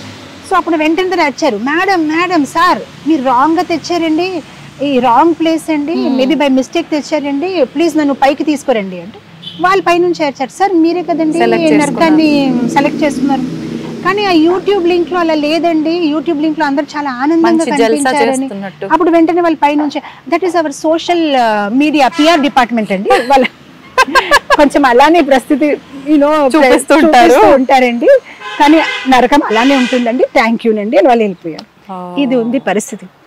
ప్రస్తుతం ఏంటంటే ఆ మీడియా ద్వారా మనము ఆ మీడియాలో ఇలా చూపిస్తే you are like a perfect man, అలా హ్యాండ్ లో సిగరెట్ ఉండు, లేదంటే ఒక సమ్ ఇలా స్మోక్ చేస్తూ ఆ రేమాండ్స్ ఇలా కోట్ వేసుకుంటూ అంటే అలా చూపిస్తున్నారు పిల్లలకి కూడా, వావ్ అలా ఉండాలా, అలా ఎంత బాగున్నాడు, వాళ్ళని వాళ్ళు ఒకసారి ఇమాజిన్ చేసుకొని ఇది బాగుంది అనే వేలోకి వెళ్ళిపోతున్నారు, రాంగ్ థింగ్స్ ని వాళ్ళు ప్రమోట్ చేస్తున్నారు. సో పిల్లలు కూడా ఓకే ఇలానే ఉండాలి, స్టైలిష్ అంటే ఇలానే ఉండాలి, సాత్వికంగా ఉంటే ఆహా అతనేంటి ఇలా ఉన్నాడు, టెంపుల్స్ కి వెళ్ళిపోయేవాడు. సో మన మీడియాకి కూడా ఒక బాధ్యత ఉంది, సరిగైన విలువల్ని వాళ్ళు ఫోకస్ తెస్తే the whole world will become a beautiful place, అందరూ చాలా మంచిగా తయారవుతారు. మనం సరిగైన ఐడియల్స్ మీద ఫోకస్ చేస్తాం. ఇప్పుడు మనం మీడియాలోనే ఇలా చూపించామనుకోండి, గుడికి వెళ్ళడమైనా, వేరే వాళ్ళకి ఉపకారం చేయడమైనా, సాత్వికమైన జీవితమే హీరో అలా ఉంటాడంటే అందరు ఆ హీరో లాగా అవ్వాలని అనుకుంటారు. కానీ మన మీడియాలోనే హీరో అంటే ఎవరికైనా చంపేస్తాడు, కొట్టేస్తాడు, తాగేస్తాడు, తినేస్తాడంటే ఓ అలా అవ్వాలని యువకులు అలా అట్రాక్ట్ అయిపోతారు. సో మనకెంత పెద్ద బాధ్యత ఉంది, మనం మన ఒక్క కమ్యూనిటీని ఎలా చూడాలనుకుంటున్నారు, మనం అలాంటి మీడియా కంటెంట్ రిలీజ్ చేయాలి. అవును, మీడియా కంటెంట్ రాంగ్ గా రిలీజ్ చేసిన తర్వాత ఇగో ఈ రేప్స్ ఎందుకు అయిపోయాయి కలకట్టాలో, ఇగో ఇదేలా ఎందుకు అయింది, అలా మళ్ళీ మీ వల్లే అయ్యింది అది. మీరు ఏదైతే ప్రకాశంలో తెచ్చారో, ఏదైతే హైలైట్ చేస్తున్నారో అందరు దాన్ని అనుకరిస్తున్నారు. మంచిది హైలైట్ చేయండి, అందరు మంచిగా అనుకరిస్తారు. అంటే భగవంతుడు కూడా మనకు మంచి చెడు అని ఇప్పుడు మీరు చెప్పిన ఉదాహరణలోంచి సింపుల్ గా అర్థం చేసుకోవాలి అని అంటే 2 మార్గాలు మనం ముందర ఉంచారు. నువ్వు ఏ మార్గం ఎంచుకుంటావు అని అంటే అందరం కూడా కొంచెం మనకు ఎంజాయ్మెంట్ కు దగ్గరగా ఉండి సులువుగా ఏది ఉంటే ఫస్ట్ దాంట్లో వెళ్ళిపోతాము, అదే అతి కష్టవంతమైనది. ముందుకు వెళ్తున్నా కొద్దీ ఏదైతే ముందు నుంచే మనం కష్టపడుతూ వెళ్తామో వెళ్ళేసరికి చివరికి అదే అందంగా ఉంటుంది అనటానికి ఒక నిదర్శనంగా చెప్పొచ్చు. అంటారు కదా మేడం, మనం ఏం చేసినా కూడా మొదటి మెట్టు దగ్గర నుంచి ప్రారంభిస్తే మెట్లు ఎక్కుకుంటూ వెళ్తే అక్కడికి వెళ్ళిన తర్వాత అది అలా ఫిక్స్ అయిపోతుంది అని చెప్పి నిజంగా చాలా విషయాలు అర్థం చేసుకోవచ్చు మీరు చెప్పిన ఆ ఎగ్జాంపుల్ నుంచి. ఇవన్నీ కూడా ఈ మెసేజ్ నిజంగా పిల్లల వరకు వెళ్ళగలిగితే చాలా బ్యూటిఫుల్ గా ఉంటుంది వాళ్ళ లైఫ్. దీన్ని వాళ్ళు ఒక ఆచరణలో పెట్టుకోగలిగితే వాళ్ళ లైఫ్ లో ఎగ్జాక్ట్లీ అద్భుతం మేడం నిజంగా. ఇప్పుడు మీరు అన్నట్టుగా స్వర్గం నరకం అన్నారు కదా మేడం, నిజంగా ఈ స్వర్గం నరకం అనేది ప్రతి ఒక్కరి లైఫ్ లో ఉంటుందంటారా, లేదంటే ఇది మనిషిని ఒక మంచి జీవనం వైపు తీసుకెళ్లడం కోసం చెప్పే ఉదాహరణ వరకు మాత్రమేనా? ఇది ఉదాహరణ కాదు, ఇది నిజంగా ఉంది. నిజంగా ప్రదేశాలు ఉన్నాయి. మొత్తం అంతా భాగవతం, శ్రీమద్ భాగవతంలో వ్యాసముని రాశారు. సో ఇప్పుడు మనం చూస్తున్నాం కదా, ఎన్నో గ్రహాలు మీకు సైన్స్ లో కూడా మీకు చెప్తున్నారు. సో నిజంగానే అలాంటి ప్లేసెస్ ఉన్నాయి. ఎక్కడైతే లైక్ ఫర్ ఎగ్జాంపుల్ మన ఒక సిటీలో అయినా స్టేట్ లో అయినా ప్రిజన్స్ ఉంటాయి కదా, ఎక్కడైతే ఎవరైనా తప్పు చేస్తే వాళ్ళని సరిదించడానికి, వాళ్ళని సర్దించడానికి, వాళ్ళని సరి చేయడానికి తీసుకువెళ్తారు. అలానే ఈ ప్లానెటరీ సిస్టమ్స్ లో కూడా అలాంటి గ్రహాలు ఉన్నాయి. ఎక్కడైతే వెళ్ళి మనం చేసిన తప్పులకి మనకి ఆ పశ్చాత్తాపం తెప్పించడానికి కొన్ని పనిష్మెంట్స్ మనకి ఇవ్వడం జరుగుతాయి. కొన్ని అక్కడ ఇవ్వడం జరుగుతాయి, కొన్ని బ్యాలెన్స్ పనిష్మెంట్స్ మళ్ళీ మనకి ఒక మానవ శరీరమైనా లేదంటే ఒక జంతు శరీరమైనా ఇవ్వడం జరుగుతుంది. అండ్ మళ్ళీ మనం ఆ కర్మలు ఏదైతే మనం పూర్వంలో చేసామో దాని ఫలితాన్ని అనుభవించవలసిందే అన్నమాట. సో ఇది భయపెట్టడానికి కాదు, కానీ నిజంగానే ఆ ప్రదేశాలు అయితే ఉన్నాయని మన శాస్త్రంలో చెప్పబడింది అనమాట. అంటే అది మరణం అనంతరం మనం వెళ్లాల్సిన స్థితి అనొచ్చా? వెళ్ళాలి. కానీ కొంతమంది పెద్దవాళ్ళు చెప్తూ ఉంటారు, స్వర్గం నరకం ఎక్కడో ఉండదు, మనం ప్రస్తుతం ఏదైతే అనుభవిస్తున్నామో అందులో పడే ఇబ్బందులే మనకు నరకంతో సమానం, మనం పడే ఏదైనా మంచి అనుభూతులు ఉన్నాయో అదే స్వర్గంతో సమానం అంటారు కదా మేడం. మాతాజీ ఇప్పుడు కర్మ అనేసరిక డిఫరెంట్ వేస్ దాన్ని రిజల్ట్ ఇస్తుంది. కొన్ని కర్మలు ఇన్స్టెంట్ అన్నమాట, ఇన్స్టెంట్ మ్యాగీ లాగా ఇన్స్టెంట్ కర్మ. అంటే ఈ రోజు నేను ఐస్ క్రీమ్ తినేసాను, వెంటనే ఒక గంటలో దగ్గుతాను, జలుబు. సో అది ఇన్స్టెంట్ అన్నమాట. కొన్ని డిలేడ్ ఉంటాయి అన్నమాట. నిన్న రాత్రి చాలా ఎక్కువ తినేసాను, ఈ రోజు కడుపు నొప్పి. కొన్ని ఏంటంటే ఇప్పుడు ఎవరో స్మోక్ చేస్తున్నారు, 1 year 2 years వరకు ఏమీ తెలియదు, 10 years తర్వాత దాని ఒక కర్మతాలు ఒక ఫలితం, అప్పుడు వాళ్ళ లంగ్స్ పాడైపోయి అన్ని రకాలుగా.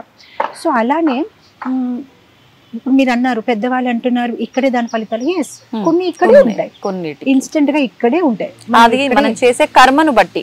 ఎస్, కొన్ని కర్మలు ఈ జన్మంలోనే ఇక్కడే తప్పు చేసిన వెంటనే మనకి తప్పు ఫలితాలు అన్నమాట వస్తాయి. కానీ కొన్ని అలా డిపాజిట్ అయిపోతూ ఉంటాయి అన్నమాట. అండ్ మేబీ స్వర్గానికైనా నరకానికి వెళ్ళి దాన్ని అనుభవించే పరిస్థితి వస్తుంది అనమాట. సో కొన్ని ఇన్స్టెంట్ గా, ఈవెన్ మనం ట్రీస్ లో చూస్తే కదా, ఒక రైస్ అనేసరికి 4-5 months లో పడుతుంది, వచ్చేస్తుంది. మ్యాంగోస్ 7-8 years అవుతుంది. అలానే కొన్ని కర్మలు ఎస్ ఇక్కడే ఈ లోకంలోనే ఈ శరీరంలోనే మీరు అనుభవించేస్తారు, అక్కడికి ఆ రిజల్ట్ మీకు వచ్చేస్తుంది. కొన్ని అలా అలా మీకు ఒక కథ చెప్పాలి. ధృతరాష్ట్రకి 100 మంది పిల్లలు ఉన్నారు, అందరు చనిపోయారు మన కురుక్షేత్ర వార్ లో. అప్పుడు తను చాలా బాధ ఫీల్ అయినప్పుడు తను మాట్లాడుతుంటే నాకు ఎందుకు ఇలా అయ్యిందంటే, అప్పుడు విదురు అన్నాడు అనమాట, పూర్వంలో మీరు ఒక వేటగాడు, మీరు ఏం చేశారంటే ఒక పక్షిని చంపడానికి ప్రయత్నించారు. ఆ పక్షి తెలుగులో నెక్స్ట్ కి ఏమంటారు, గూడు. పక్షి తనకు ఒక 100 eggs ఉన్నాయన్నమాట, పిల్లలు. ఇంకా వాళ్ళు ఎగ్ నుంచి బయటికి రాలేదు. అక్కడ అలా ఉంటే ఇతను ఆ పక్షి మీద బాణం వేసినప్పుడు అది ఎగిరి వెళ్ళిపోయింది.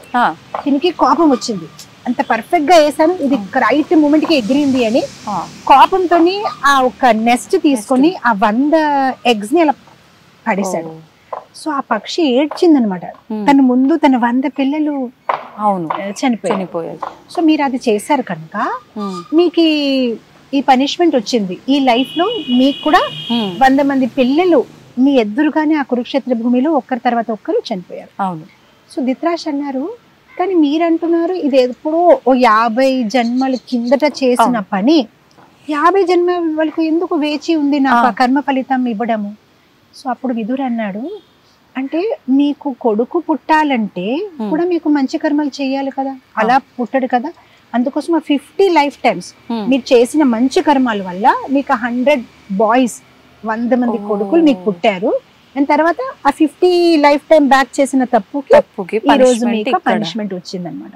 సో మీరు చూడండి, కర్మను గాన ఆ కర్మ ఎలా ఉంటుంది అంటే దాని ఒక ఈక్వేషన్ ఎవరు చెప్పలేరు. మ్యాథ్స్ లో మీరు ఈజీగా చెప్పగలుగుతారు 2+2 4. మీరు చేసిన అదే వస్తుంది, నేను చేసిన అదే వస్తుంది, రాత్రి చేసిన అదే వస్తుంది, పొద్దున్న చేసిన అదే వస్తుంది. జర్మనీలో చేసినా అదే వస్తుంది. కానీ కర్మ అలా కాదు. మీరు ఎప్పుడు ఏది ఎలా ఏం చేశారు, దాంతో కృష్ణుడు ఎలాంటి కాంబినేషన్ పెడతారో తెలియదు, ఎలాంటి కర్మ ఎప్పుడు బయటికి వస్తుందో తెలియదు. ఇది చాలా కర్మనో గహనాగతి, ఎవ్వరు అర్థం చేసుకోలేరు. చాలా గూఢమైన రహస్యమైన సైన్స్ ఇది.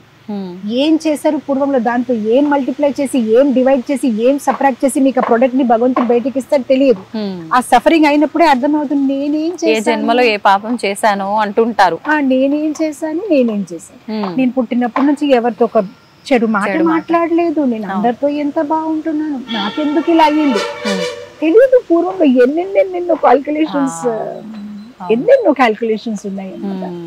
అసలు ఈ కర్మ నుంచి మనం తప్పించుకునే అవకాశమే లేదా మాతాజీ? ఉంది, బై చాంటింగ్.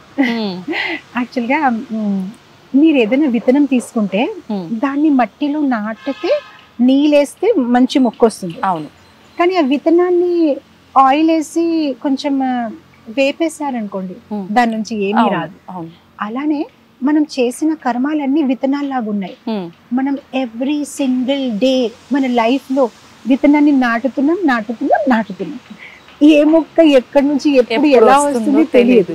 ఫలము మన హ్యాండ్ లో వచ్చినప్పుడు ఇదెక్కడి నుంచి వచ్చిందని అంటాం, కానీ మనమే ఎప్పుడు నాటేసి.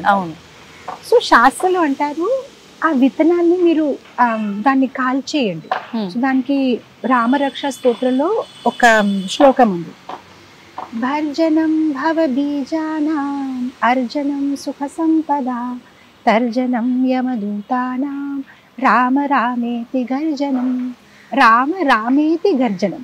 ఎవరైతే భగవంతుడు ఒక రామనామాన్ని తీసుకుంటారో వాళ్ళు ఏం చేస్తున్నారంటే భర్జనం భవ బీజానాం, ఆ విత్తనాలు ఏదైతే మీరు నాటారో అది పకోడీ అయిపోతాయి, దాని నుంచి ఏ మొక్క రాదు, పోతాయి. అర్జనం సుఖ సంపద, మీ ఇంట్లో సుఖము సంపద వస్తుంది. తర్జనం యమదూతానా, ఎప్పుడు మీరు యమదూతాన్ని చూసే అవసరం లేదు. తర్జనం వాళ్ళు వెళ్ళిపోతారు, మీ ఇంటిలో అడుగు వేయరు. అదంతా నీ జీవితంలో కావాలంటే రామ రామేతి గర్జనం, భగవంతుడు నామం నామము నామం, రామ రామ రామ. ఇంకా శాస్త్రంలో అంటారు మీరు రామ అని అనేసరి కానీ ఆ రా అనేసరి కానీ చేసిన అన్ని పాపాలు బయటికి వెళ్ళిపోతాయి. మా అని ఎందుకు అంటున్నామంటే మా చెప్పినప్పుడు అది మళ్ళీ వెనక రాకుండా ఉంటాయి అన్నమాట. అంత పవిత్రమైనది రామనామం. రామ కృష్ణ అలా మనం భగవంతుడు ఒక నామాలు తీసుకుంటూ ఉంటే ఇవన్నీ పూర్వంలో చేసిన పాపాల నుంచి విముక్తులు అవుతాం. మన బ్యాంక్ అకౌంట్ లో ఏదైతే చెడు డిపాజిట్స్ చేసామో అది అలా విత్డ్రా అయ్యి వెళ్ళిపోతూ ఉంటాయి. అంటే మనం దాన్ని తగ్గించుకునే ప్రాసెస్ ఏదైతే ఉందో అది చేస్తూనే ఇప్పుడు మళ్ళీ కొత్తగా చేసేది కూడా అధర్మంగా చేయకుండా ఉండేటట్టు చూసుకుంటే మనకు అంతా కూడా బ్యాలెన్స్ అయిపోయి బాగుంటుంది. చాలా మంచి పాయింట్ చెప్పారు.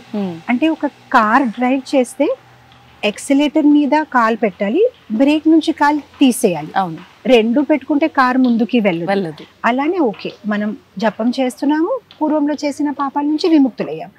ఇప్పుడు కొత్త కర్మాలు ఏదైతే ఉన్నాయో అది చాలా జాగ్రత్తగా ఎంచుకుంటూ చేయాలి. మళ్ళీ అది కంటిన్యూ చేస్తారనుకోండి ఆ సైకిల్ నుంచి ఇంకా తప్పదు. కొత్త కర్మాలు మళ్ళీ దాని కొత్త ఫలితాలు. పాత కర్మాలు అన్ని పోయాయి కానీ మళ్ళీ కొత్త కర్మాలు, అదొక కంటిన్యూస్ సైకిల్. సో ఇటు జపం చేయడము, ఇటు మంచి కర్మాలు, మంచి కాదు చెడు కాదు, ఆధ్యాత్మిక కర్మ. అంటే మీరు ఏదైతే చేస్తారో భగవంతుణ్ణి కేంద్రీకరించి చేస్తే దానికి ఎటువంటి కర్మ ఫలితం ఉండదు అని భగవద్గీత అంటారు. కర్మ అకర్మ వికర్మ. అకర్మ వికర్మ అంటే చెడు కర్మలు, కర్మాలు అంటే మంచి కర్మాలు. అకర్మాలు అంటే మీకు దాని చెడు ఫలితం రాదు, మంచి ఫలితం రాదు, మీ ఆధ్యాత్మిక ఫలితం వస్తుంది. సో మనం ప్రయత్నించవలసింది అదే అన్నమాట. ఏదైతే మనం దైనిక జీవితంలో చేస్తున్నామో భగవంతుని తలుచుకొని చేయండి. తింటే భగవంతుని తలుచుకోండి, మాట్లాడినప్పుడు గోవింద నామం చేసుకోండి, ఏదైనా మొదలు పెట్టినప్పుడు కృష్ణుని తలుచుకోండి. అలా భగవంతుని తలుచుకొని చేసింది అకర్మ. పూర్వం పెద్దవాళ్ళంతా కూడా ప్రతి కదలికలో వాళ్ళకి ఇష్ట దైవం ఎవరైతే ఉంటారో ఆయన నామాన్ని తలుచుకుంటూనే చేసేవారు. అది ఎటువంటి పనైనా సరే, పడుకొని లేస్తున్నా, కింద కూర్చొని లేస్తున్నా, ప్రతి పనిలో వాళ్ళు నామస్మరణ చేస్తూనే ఉండేవారు. లైట్ ఆన్ చేసిన, ఏదైనా ఒక పుస్తకంతో రాసే ముందు గోవింద నామం రాయడం. అవును, so beautiful it is. Mataji, కర్మలు తప్పించుకోగలుగుతామా అని అంటే దానికి మంచి ఒక ఎగ్జాంపుల్ మీరు చెప్పడం జరిగింది. అంటే ఇది మనమంతా కూడా తెలిసే చేస్తున్నాము కానీ తెలియదు అన్న భ్రమలో ఉంటున్నాము. నిజంగానే మనకు తెలియకుండా కొన్ని కర్మలు చేస్తూ ఉంటాము. వాటి నుంచి తప్పించుకునే అవకాశం ఉందంటారా మాతాజీ? సో మనం తెలియకుండా చేసిన చాలా పాపాలు ఉంటాయి. ఫర్ ఎగ్జాంపుల్ ఇప్పుడు నేను మీతో మాట్లాడుతున్నాను, తెలియకుండా కూడా ఏదో లోపలికి వెళ్ళిపోతూ ఉంటాయి. మేము నడుస్తున్నాము, చీమిల మీద కాలేస్తూ ఉంటాం, అలాంటి ఎన్నో తెలియకుండా పాపాలు చేస్తున్నాం. కానీ తెలిసి చేసినా తెలియకుండా చేసినా తన ఒక ఫలితం అయితే ఒకటే ఉంటుంది. కానీ ఎప్పుడైతే మనం భగవంతుడి తాలూకా నామ జపం చేస్తామో తర్వాత తెలియకుండా చేసిన పాపాల నుంచి చాలా ఈజీగా విముక్తులైపోతాం అనమాట. అందు గురించి కదా మేము హరే కృష్ణ మహామంత్ర జపం చేస్తుంటాం ఇస్కాన్ డివోటీస్. మా దగ్గర ఒక మాల ఉంది. సో ఈ మాలలో ఆల్మోస్ట్ 108 పూసలు ఉంటాయన్నమాట. ఒక్కొక్క పూస మీద నేను 16 పేర్లు అనమాట. హరే కృష్ణ కృష్ణ కృష్ణ హరే హరే, హరే రామ రామ రామ హరే హరే. ఇది 16 సార్లు చేస్తాం. So 16 into 16 into 108 is equal to number of time a person breathes in and out, a healthy person. ఒక ఆరోగ్యం కలిగిన మనిషి ఒక రోజు 24 అవర్స్లో ఎన్నిసారి శ్వాసలు తీసుకొని వదులుతారు is equal to 16 into 16 into 108. దాని అర్థం ఏంటంటే ఇలా జపం చేయడం వల్ల కనీసం నా ప్రతి శ్వాసంలో భగవంతుడు ఒక నామం ఉండడం వల్ల తెలియకుండా చేసిన పాపాల నుంచి మనం చాలా ఈజీగా విముక్తులవుతాం. సో ఏదైనా హరినామము చాలా పవిత్రం. ఎప్పుడైతే ఎవరైనా హరే కృష్ణ మహామంత్రాన్ని జపం చేస్తున్నారు, నామస్మరణ చేస్తున్నారు, అది మనని ప్యూరిఫై చేస్తూనే ఉంటుంది. ఏరియల్ సర్ఫ్ లాగా బట్టల్లో ఉన్న మరకలు వెళ్ళిపోతాయి. అలానే మనం ఎప్పుడైతే జపం చేస్తామో మన హృదయం పవిత్రం అవుతూ ఉంటుంది. పూర్వంలో చేసిన అన్ని అకౌంట్స్ క్లియర్ అయిపోతూ వెళ్ళిపోతాయి అన్నమాట. సో అందు గురించి ప్రతి ఒక్కరు ఈ కలియుగంలో చాలా సరళమైన మార్గం. మీరు చూస్తే సత్యుగంలో వాళ్ళందరూ తపస్య చేసేవారు, హిమాలయ పైన వెళ్ళి. ఇప్పుడు మనం చేయలేము. త్రేతాయుగంలో మీరు చూస్తే శ్రీరాముల వారు యాగం చేశారు, సీతామాతని ఒక బంగార బొమ్మ తయారు చేశారు. ద్వాపర యుగంలో చేస్తే అందరూ అర్చన. కానీ మనకి ఇప్పుడు యాగంకి సమయం లేదు, తపస్సుకి సమయం లేదు. సో కలియుగంలో మానవుల కోసం భగవంతుడు చాలా సునాయాసమైన మార్గము, కేవలం హరేర్నామం. సో కలిసంత్ర ఉపనిషత్తులో అంటారు, హరేర్నామ హరేర్నామ ఏవ హి కేవలం కలు నాస్తేవ గతిరన్యత. ఇంకా ఏమీ గతి లేదు ఈ కలియుగంలో. కేవలం భగవంతుడు ఒక నామం ఎవరైతే జపం చేస్తారో వాళ్ళు అన్ని పాపాల నుంచి విముక్తులవుతారు, వాళ్ళకి కృష్ణ భక్తి దొరుకుతుంది, అండ్ వాళ్ళు ఆనందంగా జీవించగలుగుతారు అన్నమాట. మాతాజీ, ఒక్క నామము మంత్రము ఇలా మనం చేయగలిగితేనే మనం అన్నిటి నుంచి విముక్తి పొందుతాము, మంచి గతి పొందుతాం అంటున్నారు. కానీ కొంతమందిని చూస్తూ ఉంటాము, ఎంతసేపు చెడు మార్గంలోనే వెళ్తుంటారు, అయినా చాలా ఆధ్యాత్మికంగా భగవంతుడికి దగ్గరగా ఉంటుంటారు. కొంతమంది చాలా మంచిగా ఉంటారు, మంచి పనులే చేస్తుంటారు, ఎంతసేపు భగవంతుడి సేవలో ఉంటుంటారు. ఒకవేళ భగవంతుడిని పట్టించుకోకపోయినా మనుషులకి సేవ చేయటము, దానం చేయటము, ఇలాంటి మంచి పనులు చేస్తూ ఉంటారు. అంటే ఇదంతా ఒక రకంగా వాళ్ళు మంచి పనులు చేస్తున్నట్టే అనుకుంటాము, అయినా కూడా వాళ్ళు ఇబ్బందులు పడుతూనే ఉంటారు. ఎందుకంటారు మాతాజీ? యాక్చువల్గా మనం ఏంటంటే భగవంతుడి తాలూకా ఒక రక్షణ తాలూకా నిర్వచనాన్ని చాలా నేరోగా చెప్తున్నాం. యాక్చువల్గా భగవంతుడు ఒక రక్షణ అనేక రకంగా ఉంటుంది. కేవలం మన శరీరాన్ని కాపాడమే కాదు, ఆయన మన మానసికంగా మన ఆత్మని కాపాడతారు, ఆయన మనకి జ్ఞానాన్ని ఇస్తారు, అన్ని రకాలుగా భగవంతుడు మనకి రక్షణని ఇస్తారు. మనం ఏమనుకుంటామంటే నా ఆరోగ్యాన్ని కాపాడలేదు అంటే భగవంతుడు నన్ను కాపాడలేదు, నా డబ్బులు సంపాదించలేకపోయానంటే భగవంతుడు నన్ను కాపాడలేదు. కానీ భగవంతుడు ఒక ప్రణాళిక వేరేగా ఉంటుంది. నేను మీకు ఒక కథ చెప్తాను. ఒక గుడిలోని బృందావనంలోనే ఒక ఊడ్చేవాడు ఉన్నాడు, అంటే టెంపుల్ అంతా శుభ్రం చేసేవాడు, స్వీపర్. తను చాలా మంచి భక్తుడు. సో తను ఒకసారి భగవంతుడితో మాట్లాడుతున్నాడు విగ్రహంతో. అయ్యా, మీరు రోజంతా ఇలా నిలబడతారు కదా, చూసి నాకు చాలా బాధ వేస్తుంది. నేనైతే ఊడ్చిన తర్వాత కనీసం సాయంత్రమైనా నిద్రపోతాను, మీకు రెస్ట్ అనేది ఉండదు, అలా నిలబడి ఉంటారు. మీరేమనుకోకపోతే నేను మీకు ఏమైనా సాయం చేయవచ్చా? భగవంతుడు, నువ్వెలా సాయం చేస్తా, నేను రోజంతా ఇక్కడ ఉండాలి కదా, భక్తులు వస్తారు ఏదో ఒకటి చెప్తుంటారంటే దాంట్లో ఏముంది, మీరు కొంతసేపు రెస్ట్ తీసుకుంటే నేను నిలబడతాను మీ ప్లేస్ లో అని. అప్పుడు భగవంతుడికి నవ్వొచ్చి, సరేలే నువ్వు నిలబడు, కానీ ఒక కండిషన్, ఏం మాట్లాడొద్దు, నువ్వు చుప్చాప్గా ఉండాలి అని అన్నాడు. మీరు కూడా ఏం మాట్లాడరు కదా, మీరు అలానే ఉంటారు కదా, దాంట్లో ఏంటి గొప్పది, అదే కదా నేను చేస్తానండి, మీరు వెళ్ళండి పడుకోండి. అయితే భగవంతుడు సరే అయితే, కానీ కండిషన్, నువ్వు ఏం మాట్లాడను, మీరు వెళ్ళండి, నేను ఏం మాట్లాడను, అలానే ఉంటాను, అదే కదా, అలా కదా నిలబడాలి, దాంట్లో ఏంటి గొప్పది అని అన్నాడు. భగవంతుడు వెళ్ళిపోయారు. తిని ఇంకా భగవంతుడి ప్లేస్లో వచ్చేసాడు. అప్పుడు ఏం చేశారంటే అక్కడ ఒక ధనికుడు వచ్చేసి తను డబ్బులు తీసేసి హుండీలో వేసేసి ఆ మనీ పర్స్ అక్కడ మర్చిపోయి తను వెళ్ళిపోయాడు. ఇంకొకతను వచ్చాడు, పేదవాడు.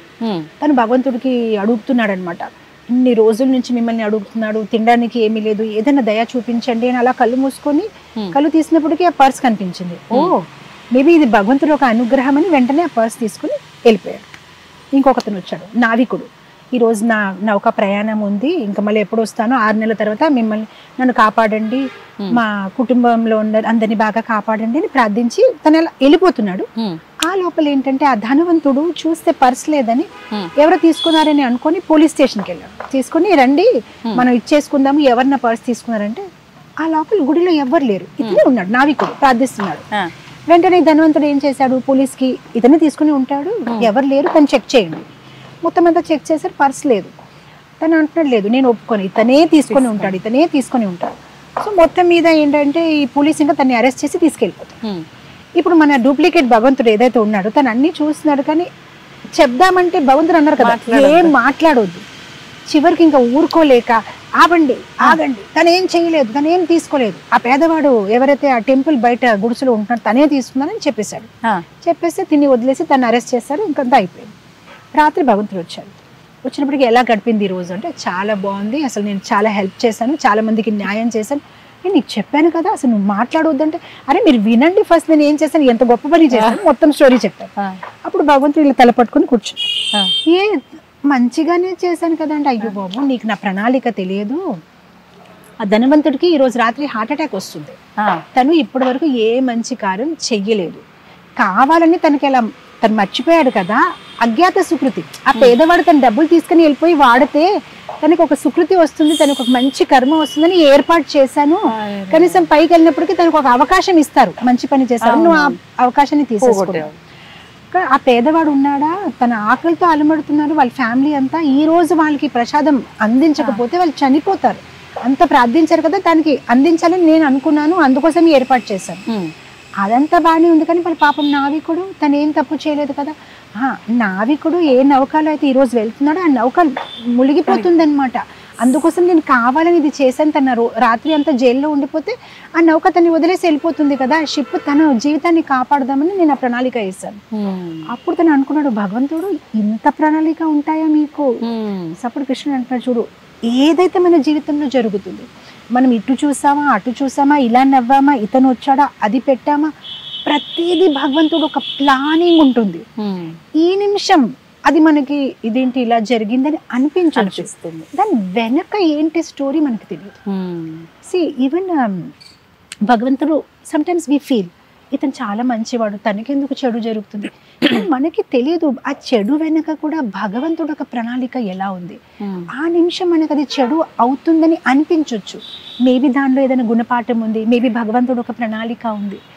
ఒక చిన్న ఎగ్జాంపుల్ చేస్తాను. I'm a mother of 2 sons. మా పెద్దోడు చిన్నప్పుడు, టుడే హిస్ 24, చిన్నప్పుడు బాటిల్లో పాలు తాగుతారు కదా, డాక్టర్ దగ్గరికి వెళ్తే మీరు ఇలా పాలు తాగిపిస్తుంటే తను భోజనం తినడు, పాలు ఆపేయాలి, కానీ చిన్నోడు చిన్న బాబు కదా వినట్లేదు, ఆ పాల బాటిల్ చూస్తే తాగాలని అనిపిస్తుంది. నేనేం చేశాను, ఒకరోజు ఒక టాయ్ స్టోర్కి వెళ్ళిపోయి టాయ్ కాక్రోచ్ ఉంది కదా కొన్నాను, ఆ బాటిల్లో కాక్రోచ్ పెట్టేసి టేబుల్ మీద పెట్టాను. అతను చూసి నాకొద్దు, నేను తాగను, నాకొద్దు అంటే అప్పటి నుంచి రైస్ తినడం మొదలు పెట్టారు. ఇప్పుడు మీరు సడన్ గా ఇంటికి వస్తే మీరు ఏమనుకుంటారు నా గురించి, ఎంత క్రూరం అసలు, ఇలా కూడా ఎవరైనా ఉంటారా, చిచ్చే ఇలా ఉంటారా మాతాజీ. కానీ మీకు స్టోరీ మొత్తం తెలిస్తే మీకు అర్థమవుతుంది, అంటే నేను ఎందుకు చేస్తున్నాను, తను మంచిగా తినాలి. అలా మనకు ఒక్కొక్కసారి భగవంతుని చూస్తే ఇలా చేస్తారా, అసలు పాప ఇంత మంచివాడు తనకి ఇలా చేశారు, స్టోరీ మొత్తం తెలియదు మనకి, స్టోరీ మొత్తం ఏముంది, తిట్టేస్తారు ఇంకా భగవంతుని. మాతాజీ అసలు నిజంగా ఉన్నాడా, భగవంతుడు లేనే లేడు, ఉంటే ఇలా చేస్తాడా, అసలు ఎంత కష్టం తెచ్చాడు చూడు వాళ్ళకి, ఇలా మాట్లాడతాడు.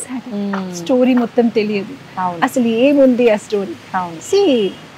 నేను నా క్లాసెస్ లో ఎప్పుడు చెప్తూ ఉంటాను, మన జీవితంలో ఏదైనా తప్పు జరిగితే మనం ఏమనుకోవాలంటే పిక్చర్ అవి బాకీ హై, మూవీ ఇంకా బాకీ ఉంది, ఇది ఓన్లీ ఇంటర్వెల్, ఇంకా స్టోరీ ఎండ్ అవ్వలేదు. అవ్వలేదు. మనకి ఇంటర్వెల్ లో కూడా మీరు మూవీస్ లో కూడా స్టార్టింగ్ ఇంటర్వెల్ బిఫోర్ హీరోకి అందరు కొట్టేస్తున్నారు, ఇది అది ఇది, తర్వాత తనకి చాలా కాన్ఫిడెన్స్ వచ్చేసి ఇంకా ఇంటర్వెల్ తర్వాత తనందరినీ, అలా మన జీవితంలో కూడా అలా ఎన్ని సందర్భాలు జరుగుతూ ఉంటాయి.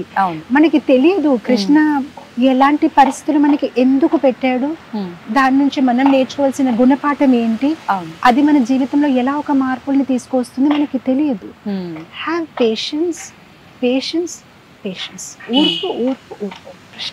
వెయిట్ చేయాలి. పిక్చర్ అవి బాకీ ఉంది, ఇంకా ఎండింగ్ రాలేదు. అండ్ ఒకవేళ ఏదైనా మన జీవితంలో జరుగుతుందని ఒకటే అనుకోవాలి, this is not the end of the story. Interval తర్వాత పిక్చర్ని మార్చే అవకాశం మీ చేతిలో ఉంది. ఇప్పుడు వరకు భక్తి చెయ్యలేదు, భగవంతుని తలుచుకోలేదు, పర్వాలేదు, ఇప్పుడైనా మొదలు పెట్టండి. ఇప్పుడైనా కృష్ణుడు ఒక రక్షణ కోసం ప్రార్థించండి, ప్రే చేయండి.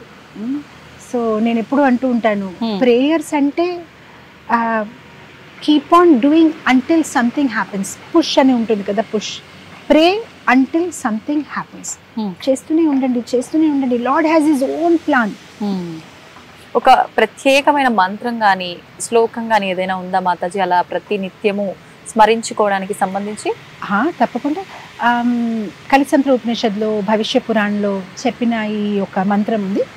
హరే కృష్ణ హరే కృష్ణ, కృష్ణ కృష్ణ హరే హరే, హరే రామ హరే రామ, రామ రామ హరే హరే. వెరీ సింపుల్గా ఉంది. దీనికి ఎటువంటి రూల్స్ అండ్ రెగ్యులేషన్స్ లేదు. మీరు ఎక్కడ కావాలి, ఎప్పుడు కావాలి దీన్ని మీరు నామం చేసుకోవచ్చు. వంట చేసినప్పుడైనా, కార్లు తిరిగినప్పటికైనా, ఏదైనా పని చేసినప్పుడైనా, ఎటువంటి పరిస్థితుల్లో అయినా, ఈవెన్ లేడీస్ మెన్సురేషన్ సైకిల్ టైంకైనా, లేదైనా మీరు స్నానం చేసినా లేనా, ప్రతి పరిస్థితిలో చాలా పవిత్రమైన మంత్రము. కలియుగంలో అందరూ ఆ బిజీ స్కెడ్యూల్కి మైండ్లో పెట్టుకొని తయారు చేసిన ఈ మంత్రము. దానికి ఎటువంటి రూల్స్ అండ్ రెగ్యులేషన్స్ లేదు. ఎవరైనా ఎప్పుడైనా ఎటువంటి పరిస్థితులైనా ఈ మంత్రాన్ని జపం చేసుకోవచ్చు అన్నమాట. అంటే మామూలుగా ఆహారం అంటే మాంసాహార భోజనం తీసుకున్న టైంలో కానీ, లేదు అని అంటే ఇప్పుడు మీరు అన్నట్టుగా ఆడవారి ఆ 4 రోజుల సమయం ఏదైతే ఉందో ఆ సమయంలో ఎటువంటి నామం కూడా పలకటానికి వీల్లేదు అంటారు కదా మాతాజీ? ఎగ్జాక్ట్లీ, మీరు చెప్పింది కరెక్ట్. కొన్ని మంత్రాలు ఉన్నాయి, లైక్ గాయత్రి మంత్రమైనా, అలాంటి కొన్ని మంత్రాలు ఉన్నాయి, దానికి చాలా రూల్స్ అండ్ రెగ్యులేషన్స్ ఉన్నాయి. స్నానం ఆచరించాలి, ఈవెన్ మీరు వేసుకున్న బట్టలు కూడా మడిగా ఉండాలి అని చాలా రూల్స్ ఉన్నాయి. మనం అది కరెక్ట్గా చేయకపోతే దాని ఒక విపరీతమైన పరిణామాలు ఉంటాయి. కానీ హరే కృష్ణ మహామంత్రం చాలా సింపుల్. ఎటువంటి సిచ్యువేషన్లో అయినా, ఎప్పుడైనా, ఎక్కడైనా మీరు అదేంటంటే పోర్టేబుల్ గాడ్ అన్నమాట. మనం భగవంతుని చూడాలంటే టెంపుల్కి రావాలి కదా, లైన్ కట్టాలి. కానీ ఇది మనం ఒక పోర్టేబుల్గా మనం ఎక్కడ కావాలి అక్కడ, ఏ నిమిషం అయితే మనం కృష్ణ అని అంటున్నామన్నట్టు ఆయన మన ఒక నాలుక మీద ఉన్నారనమాట. సో భాగవతంలో ఒక శ్లోకం ఉందన్నమాట, నామ చింతామణి కృష్ణ చైతన్య రస విగ్రహ పూర్ణ శుద్ధో నిత్యముక్తో అభిన్నత్వం నామ నామినే. అభిన్నత్వం నామ నామినే. భగవంతుడు ఒక నామానికి, భగవంతుడికి ఎటువంటి తేడా లేదు. మనం ఎప్పుడైతే కృష్ణ అని పలుకుతున్నామో ఆయన మన నాలుక మీద ఉన్నారు. భగవంతుడు ఆయన నామ లోపల కాదు, భగవంతుడే నామము. ఆయన నామ రూప ఏది తేడా లేదనమాట. సో మనకి ఎప్పుడు కావాలి, ఎలాంటి పరిస్థితుల్లో అయినా మనం వెంటనే భగవంతుడు ఒక నామం తీసుకోవాలి. అంటే మనం ఆలయానికే వెళ్ళాల్సిన అవసరమే లేదు. భగవంతుడు మన ముందర ఉన్నట్లే. ఇన్ఫాక్ట్ నా సొంత జీవితంలో కూడా ఎటువంటి పరిస్థితి ఫేస్ అయినా కూడా ఇమ్మీడియట్లీ నేను జస్ట్ ఆ నామాన్ని, ఎలాంటి సిచ్యువేషన్ అయినా, ఎక్కడైనా, so many situations we face, వెంటనే నేను భగవంతుడు నామం తీసుకున్నప్పటికీ I feel so safe, so protected. చాలా మంది అడుగుతుంటారు, how you are able to feel so safe? నేను ఒకటే అంటాను, భగవద్గీతలో ఒక శ్లోకం ఉంది, భోక్తారాం యజ్ఞతపసాం సర్వలోక మహేశ్వరం సుహృద సర్వభూతానం. సో నేను అంటాను, ఈ ప్రపంచంలో ఎవరైతే అందరికైనా మోస్ట్ పవర్ఫుల్ పర్సన్, తను నన్ను ప్రేమిస్తున్నాడు, అండ్ ప్రేమించడమే కాదు, సర్వభూతానం, తన అందరి హృదయంలో ఉన్నాడు. అండ్ తనకి ఎల్లప్పుడూ నా ఒక రక్షణ గురించి ఆలోచించే తప్ప ఇంకేం పని కూడా లేదు. నా గురించి ఆలోచిస్తూ ఉంటాను. ఎందుకంటే అందరికీ ఆ కస్టమైజ్ పరమాత్మ ఉన్నారు. మీకు హృదయంలో మీ కృష్ణుడు ఉన్నారు, నా హృదయంలో నా కృష్ణుడు ఉన్నారు. సో అది మనకి ఎంత కాన్ఫిడెన్స్ని ఇస్తుంది. The most powerful person in the world is my friend. He loves me and తనకి నా తప్ప ఇంకేం పని లేదు. జస్ట్ నేను ఎలా ఉండాలి, నన్ను కాపాడుతూ ఉంటారు. సో అది మనకి ఎంత ధైర్యంని ఇస్తుంది అన్నమాట. అంటే మనం మామూలుగా ఆలోచిస్తుంటాము, అది మానవ సంబంధాల మధ్య ఇలాంటి విషయాలన్నీ ఉండాలి అని చెప్పి కొన్ని హోప్స్ పెట్టుకుంటారు. కానీ అవన్నీ భగవంతుడి దగ్గర నుంచి కూడా మనకు లభిస్తాయి, మనం కనుక ఆయనని. ఓకే, చెప్పింది రైట్. మనం అనుకుంటాం ఇతను నాకు సహాయం చేయగలుగుతారు. Oh Krishna is the ultimate. In fact నాకు ఇష్టమైన ఒక పాట పాడమంటారా? ఒక 2 లైన్స్ పాడండి. అంటే నాకు ఎప్పుడైనా ఏదైనా ఫీల్ అయితే నేను ఇది అనుకుంటాను. చింతకు చోటు లేదు నా హృదయంలో, చేరి శ్రీమన్నారాయణ దయా నాకు ఉండగా. చింతకు చోటు లేదు నా హృదయంలో,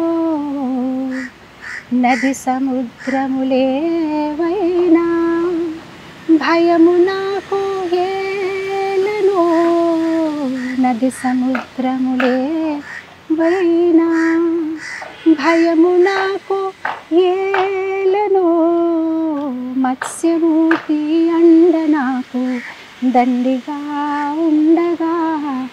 మత్స్యమూర్తి అండ నాకు దండిగా ఉండగా. చింతకు చోటు లేదు నా హృదయంలో, చేరి శ్రీమన్నారాయణ దయా నాకు ఉండగా. ఇదే తలుచుకుంటాను. తెలుస్తోంది అంటే మీరెంత ధైర్యంగా ఫీల్ అవుతున్నారో ఆ కృష్ణయ్యని చూసుకొని ఆ పాటలోనే. అంతే కదా మాతాజీ? సో మనం ఎలాంటి పరిస్థితుల్లో ఉన్నా కూడా కృష్ణ ఉన్నాడు. ఆయన ఒక అంటే విఐపి వాళ్ళకి బాడీ గార్డ్స్ ఉంటారు కదండి, మనకు కూడా ఉన్నారు. ఆ బాడీ గార్డ్స్ కన్నా కూడా విఐపి బాడీ గార్డ్. జస్ట్ ప్రతి పరిస్థితుల్లో ఆయన మనతోనే ఉన్నారు. జస్ట్ ఆయన తలుచుకోవడమే అంతే. కృష్ణ అంటేనే ఆయన మన దగ్గరే ఉన్నారు.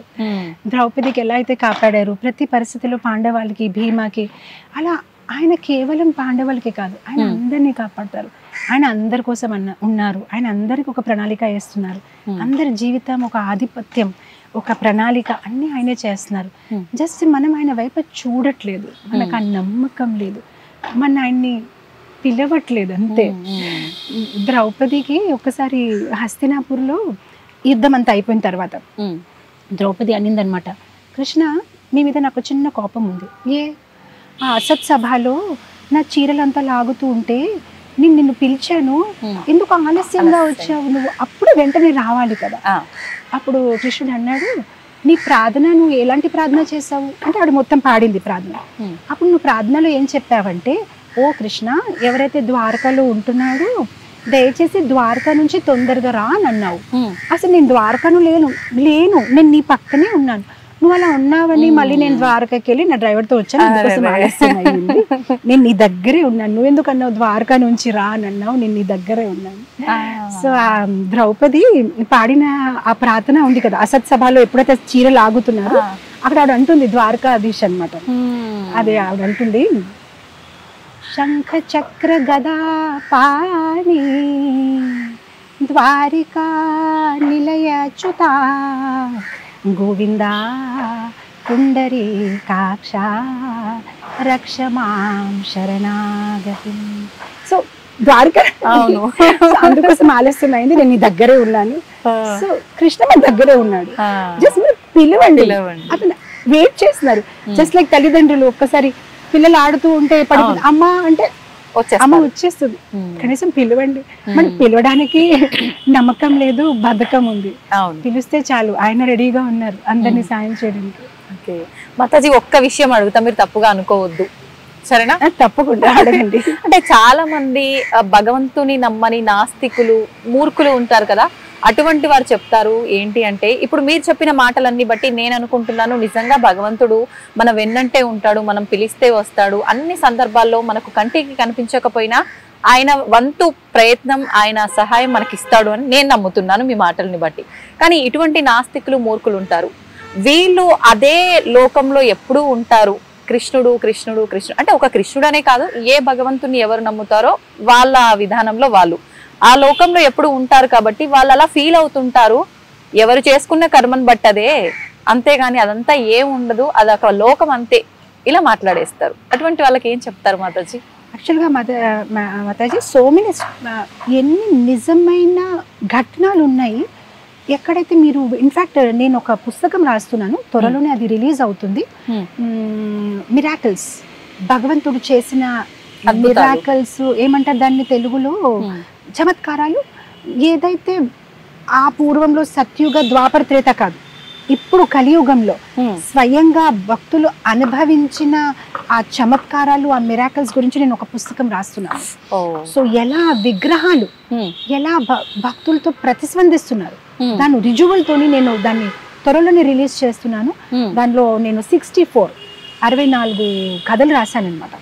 సో నేను ఒక సింపుల్ కథ చెప్తాను, అలా చాలా ఉన్నాయి స్టోరీస్, మరొకసారి మీతో నేను మాట్లాడతాను. కానీ నిజమైన ఘటన, వృందావన్లో ఒక లేడీ ఉంది, ఆవిడకి చిన్న లడ్డు గోపాలు ఉన్నారు. ఆవిడకి లడ్డు గోపాలు అంటే చాలా ప్రేమ. జస్ట్ మనం పిల్లల్లాగానే డ్రెస్ చేస్తూ, స్నానం చేస్తూ, తినిపిస్తూ, ఇది అది, చలికాలంలో స్వెటర్ వేస్తూ చాలా ప్రేమగా. మెల్లమెల్లగా ఆవిడ వృద్ధాప్యతని చేరింది. ఇంకా ఆవిడ ఇంకా చెయ్యలేక కోడలికి అప్పచెప్పింది, డాటర్ ఇన్ లాకి, ఇంకా నువ్వు చేసుకో అని. కొన్నాళ్ళకి ఏంటంటే ఆవిడ ఎలాంటి డిజీజ్ కి గురి అయ్యిందంటే బెడ్ నుంచి కూడా ఆవిడ లేలేకపోతుంది. ఇక్కడ వాళ్ళ ఇంట్లో ఉన్న టెంపుల్ రూమ్ లోనే ఈ కోడలన్నీ చేస్తూ ఉంటుంది. ఒకసారి ఏంటంటే అభిషేకం చేసినప్పుడు మనం పాలు, పెరుగు, హనీ అన్ని చేస్తాం కదా, చెయ్యి జారి లడ్డు గోపాలు కిందకి పడిపోయాయి. ఎవరు చూడలేదని ఆవిడ వెంటనే సర్దేసి పెట్టిస్తుంది. ఇక్కడ ఆ రిలేషన్షిప్ చూడండి, ఈవిడ పక్క గదిలో ఉంది, ఆవిడకి ఏదో ఫీలింగ్ అయ్యి ఆవిడ లడ్డు గోపాల్ బాగానే ఉన్నారని అడుగుతుంది కోడలు. బాగానే ఉన్నారు అత్తగారు, అంతా బాగానే ఉందంటే మెల్లమెల్లగా రోజు రోజుకి ఆవిడ భోజనం కూడా మానేసింది. నాకు ఎందుకో బాధగా ఉంది, తను బాగానే ఉన్నారు అత్తగారని. మొత్తం మీద ఆల్మోస్ట్ 10 days ఇవిడ కంప్లీట్ గా భోజనం మానేసింది. ఇప్పుడు ఇవిడికి గిల్టీ ఫీల్ అయిపోయి, నిజమైన ఘటన, గిల్టీ ఫీల్ అయిపోయి నిజం చెప్పింది. అసలు మొన్న ఇలా అభిషేకం చేసినప్పటికీ చేయి జారింది, కిందకి పడిపోయారు గోపాలని. అందుకోసం నాకు ఆ ఫీలింగ్ వస్తుంది. అయితే డాక్టర్కి చూపించావా? ఏంటి డాక్టర్కి చూపించాలి కదా, మళ్ళీ నీ కొడుకు పడిపోతే డాక్టర్ చూపించావా? ఇప్పుడు ఈ ముస్లాంకి ఏం చెప్పాలంటే, సరే చూపిస్తానంటే చూపించను కదా, తీసుకురా డాక్టర్ని ఎలా తీసుకొస్తారని పోనీ వెళ్ళారు. వెళ్తే ఆ డాక్టర్ కూడా ఇలానే చూస్తున్నారు. మళ్ళీ బుద్ధుందా, నాకు ఇంతమంది పేషెంట్స్ ఉంటే ఇలాంటి ఏంటిది హాస్యపదంగా ఉందని నాకు టైం వేస్ట్ చేస్తున్నారు, వెళ్ళిపోండి అని. ఏ డాక్టర్ దగ్గర వాళ్ళు ఎవరు రారు. మొత్తం మీద ఈవిడ తినడం మానేసింది, రోజు రోజుకి ఆరోగ్యం పాడవుతుంది. మొత్తం మీద బతమాలి ఒక డాక్టర్ని తీసుకొచ్చారు. రండి, మా మదర్ అసలు తినట్లేదు, ప్లీజ్ ఒక్క 2 నిమిషాలు వచ్చి బాగున్నారని చెప్పేసి వెళ్ళిపోండి. సరే అని అతను వచ్చి ఇప్పుడు ఈ ఓల్డ్ ఉమెన్ అలా పడుకొని ఉంటే ఈ లడ్డు గోపాల్ని చూసి బాగానే ఉన్నాడండి. ఆవిడ అడిగింది, మీరు డాక్టర్ ఏంటండి అంటే, అలా అడుగుతున్నారంటే, అంటే డాక్టర్ అంటే ఏదో ఒకటి అలా వేసుకుంటారు కదా, ఇలా వేసుకుని ఇలా మీరేం చెయ్యలేదు, మీకు ఎలా తెలిసింది లడ్డు గోపాల్ బాగానే ఉన్నాడని? ఓహో అని ఇతను అనుకున్నాడు, ఈవిడేంటో అని తీసాడు, స్టెథోస్కోప్ తీసేసి ఇలా పెట్టి చూసినాడు. ఎప్పుడైతే ఇలా పెట్టాడు, తనకి ఏం శబ్దం వినిపించింది? లడ్డు గోపాల్ గుండె కొట్టే శబ్దం వినిపించింది, టక్ టక్ టక్, హార్ట్ బీట్స్ అనమాట. తను అక్కడికి ఇంకా షివరింగ్ అయిపోయి పడిపోయాడు అనమాట. కళ్ళ నుంచి నీళ్ళనమాట.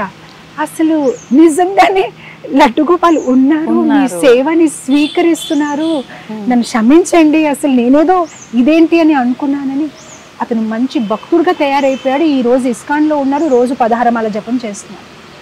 ఆ ఒక ఇన్సిడెంట్ తన జీవితాన్ని మార్చేసింది అనమాట.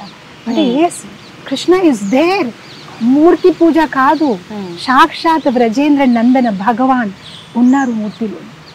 ఇలాంటి 64 కథలు నేను రాశాను, నిజమైన ఘటనలు. మీరు ఆ టెంపుల్స్కి వెళ్ళొచ్చు, ఆ భక్తులతో మాట్లాడవచ్చు, అండ్ వాళ్ళు మీకు ఆ రుజువు ఇస్తారనమాట.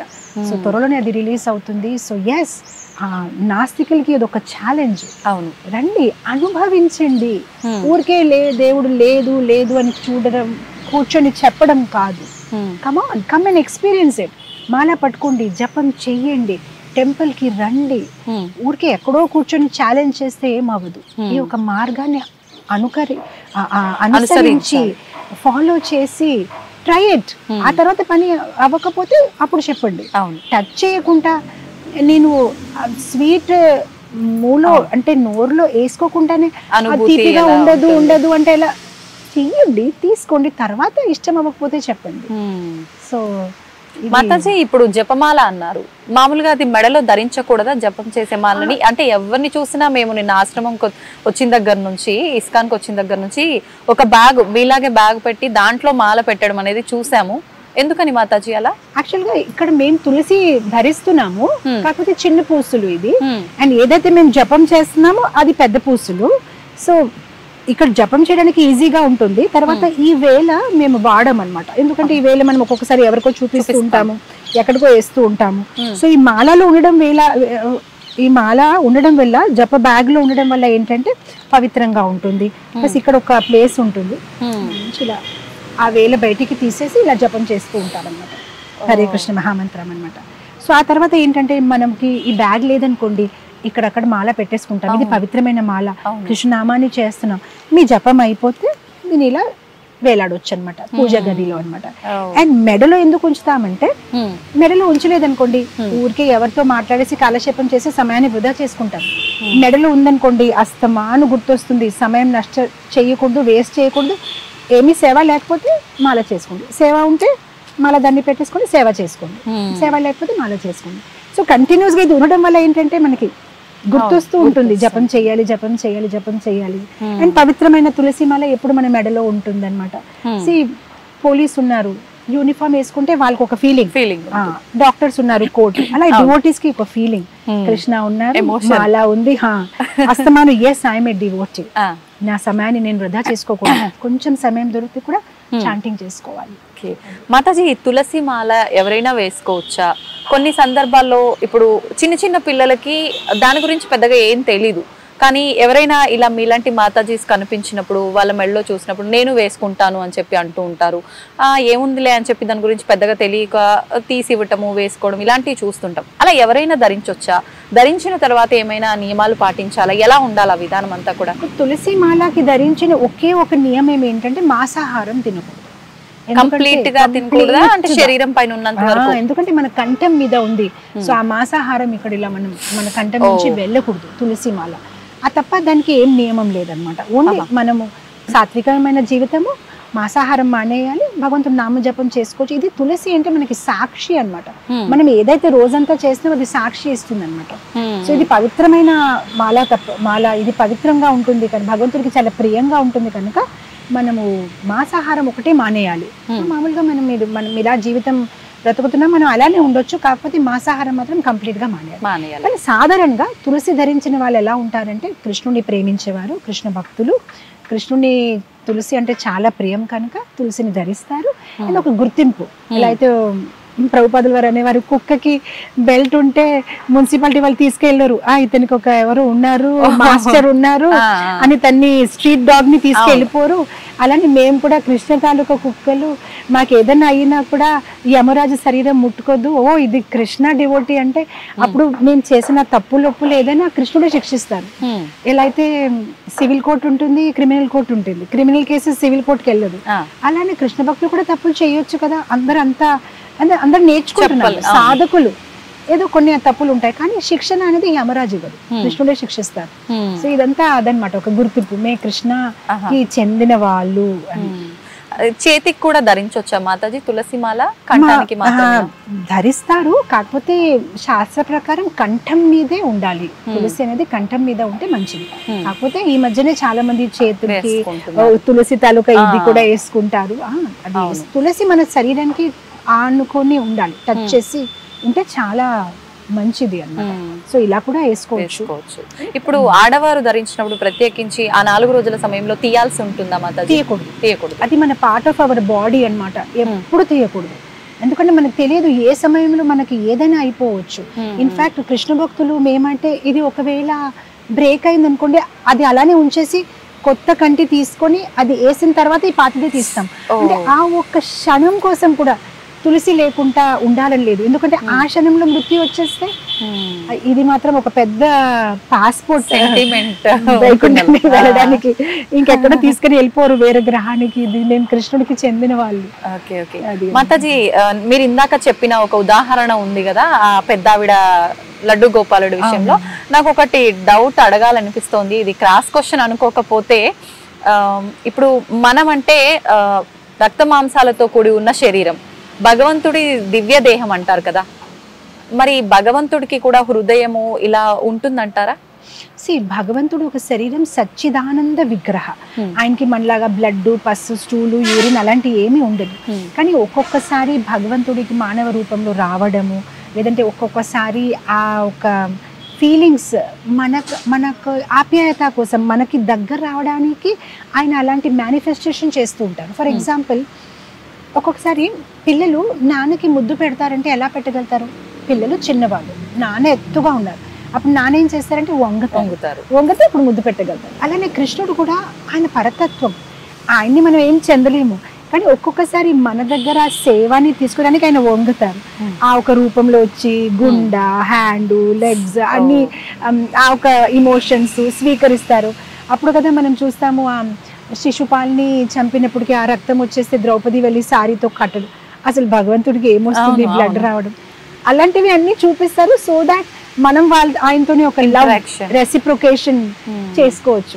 మనలాగా ఉంటేనే కదా మనం మాట్లాడవచ్చు, ప్రేమించవచ్చు, కవగలించవచ్చు. సో మన కోసం ఆయన ఒక అనుభూతిని కలిగించడానికి, ఆ రిలేషన్షిప్ కోసం ఆయన అలా వస్తారు తప్ప ఆయనకి అదంతా ఏమీ అవసరము లేదు. చాలా సంతోషం మాతాజీ, ఎన్నో మంచి మంచి విషయాలు మాతో మీరు పంచుకున్నారు. నిజంగా కృష్ణుడు అంటేనే ఒక మాయ. ఆయనకు సంబంధించిన విషయాలు ఎంతసేపు మాట్లాడుకున్నా ఇలా సాగిపోతూనే ఉంటుంది, కానీ మనకు సమయం ఎక్కువైపోతుంది. మరొక మంచి ఎపిసోడ్లో మరిన్ని మంచి విషయాలు మీతో మాట్లాడాలని నేను ఆశిస్తున్నాను మాతాజీ. ఇప్పటి వరకు ఈ మంచి విషయాలన్నీ మా అందరికీ తెలియజేసినందుకు ధన్యవాదాలు. హరే కృష్ణ మాతాజీ.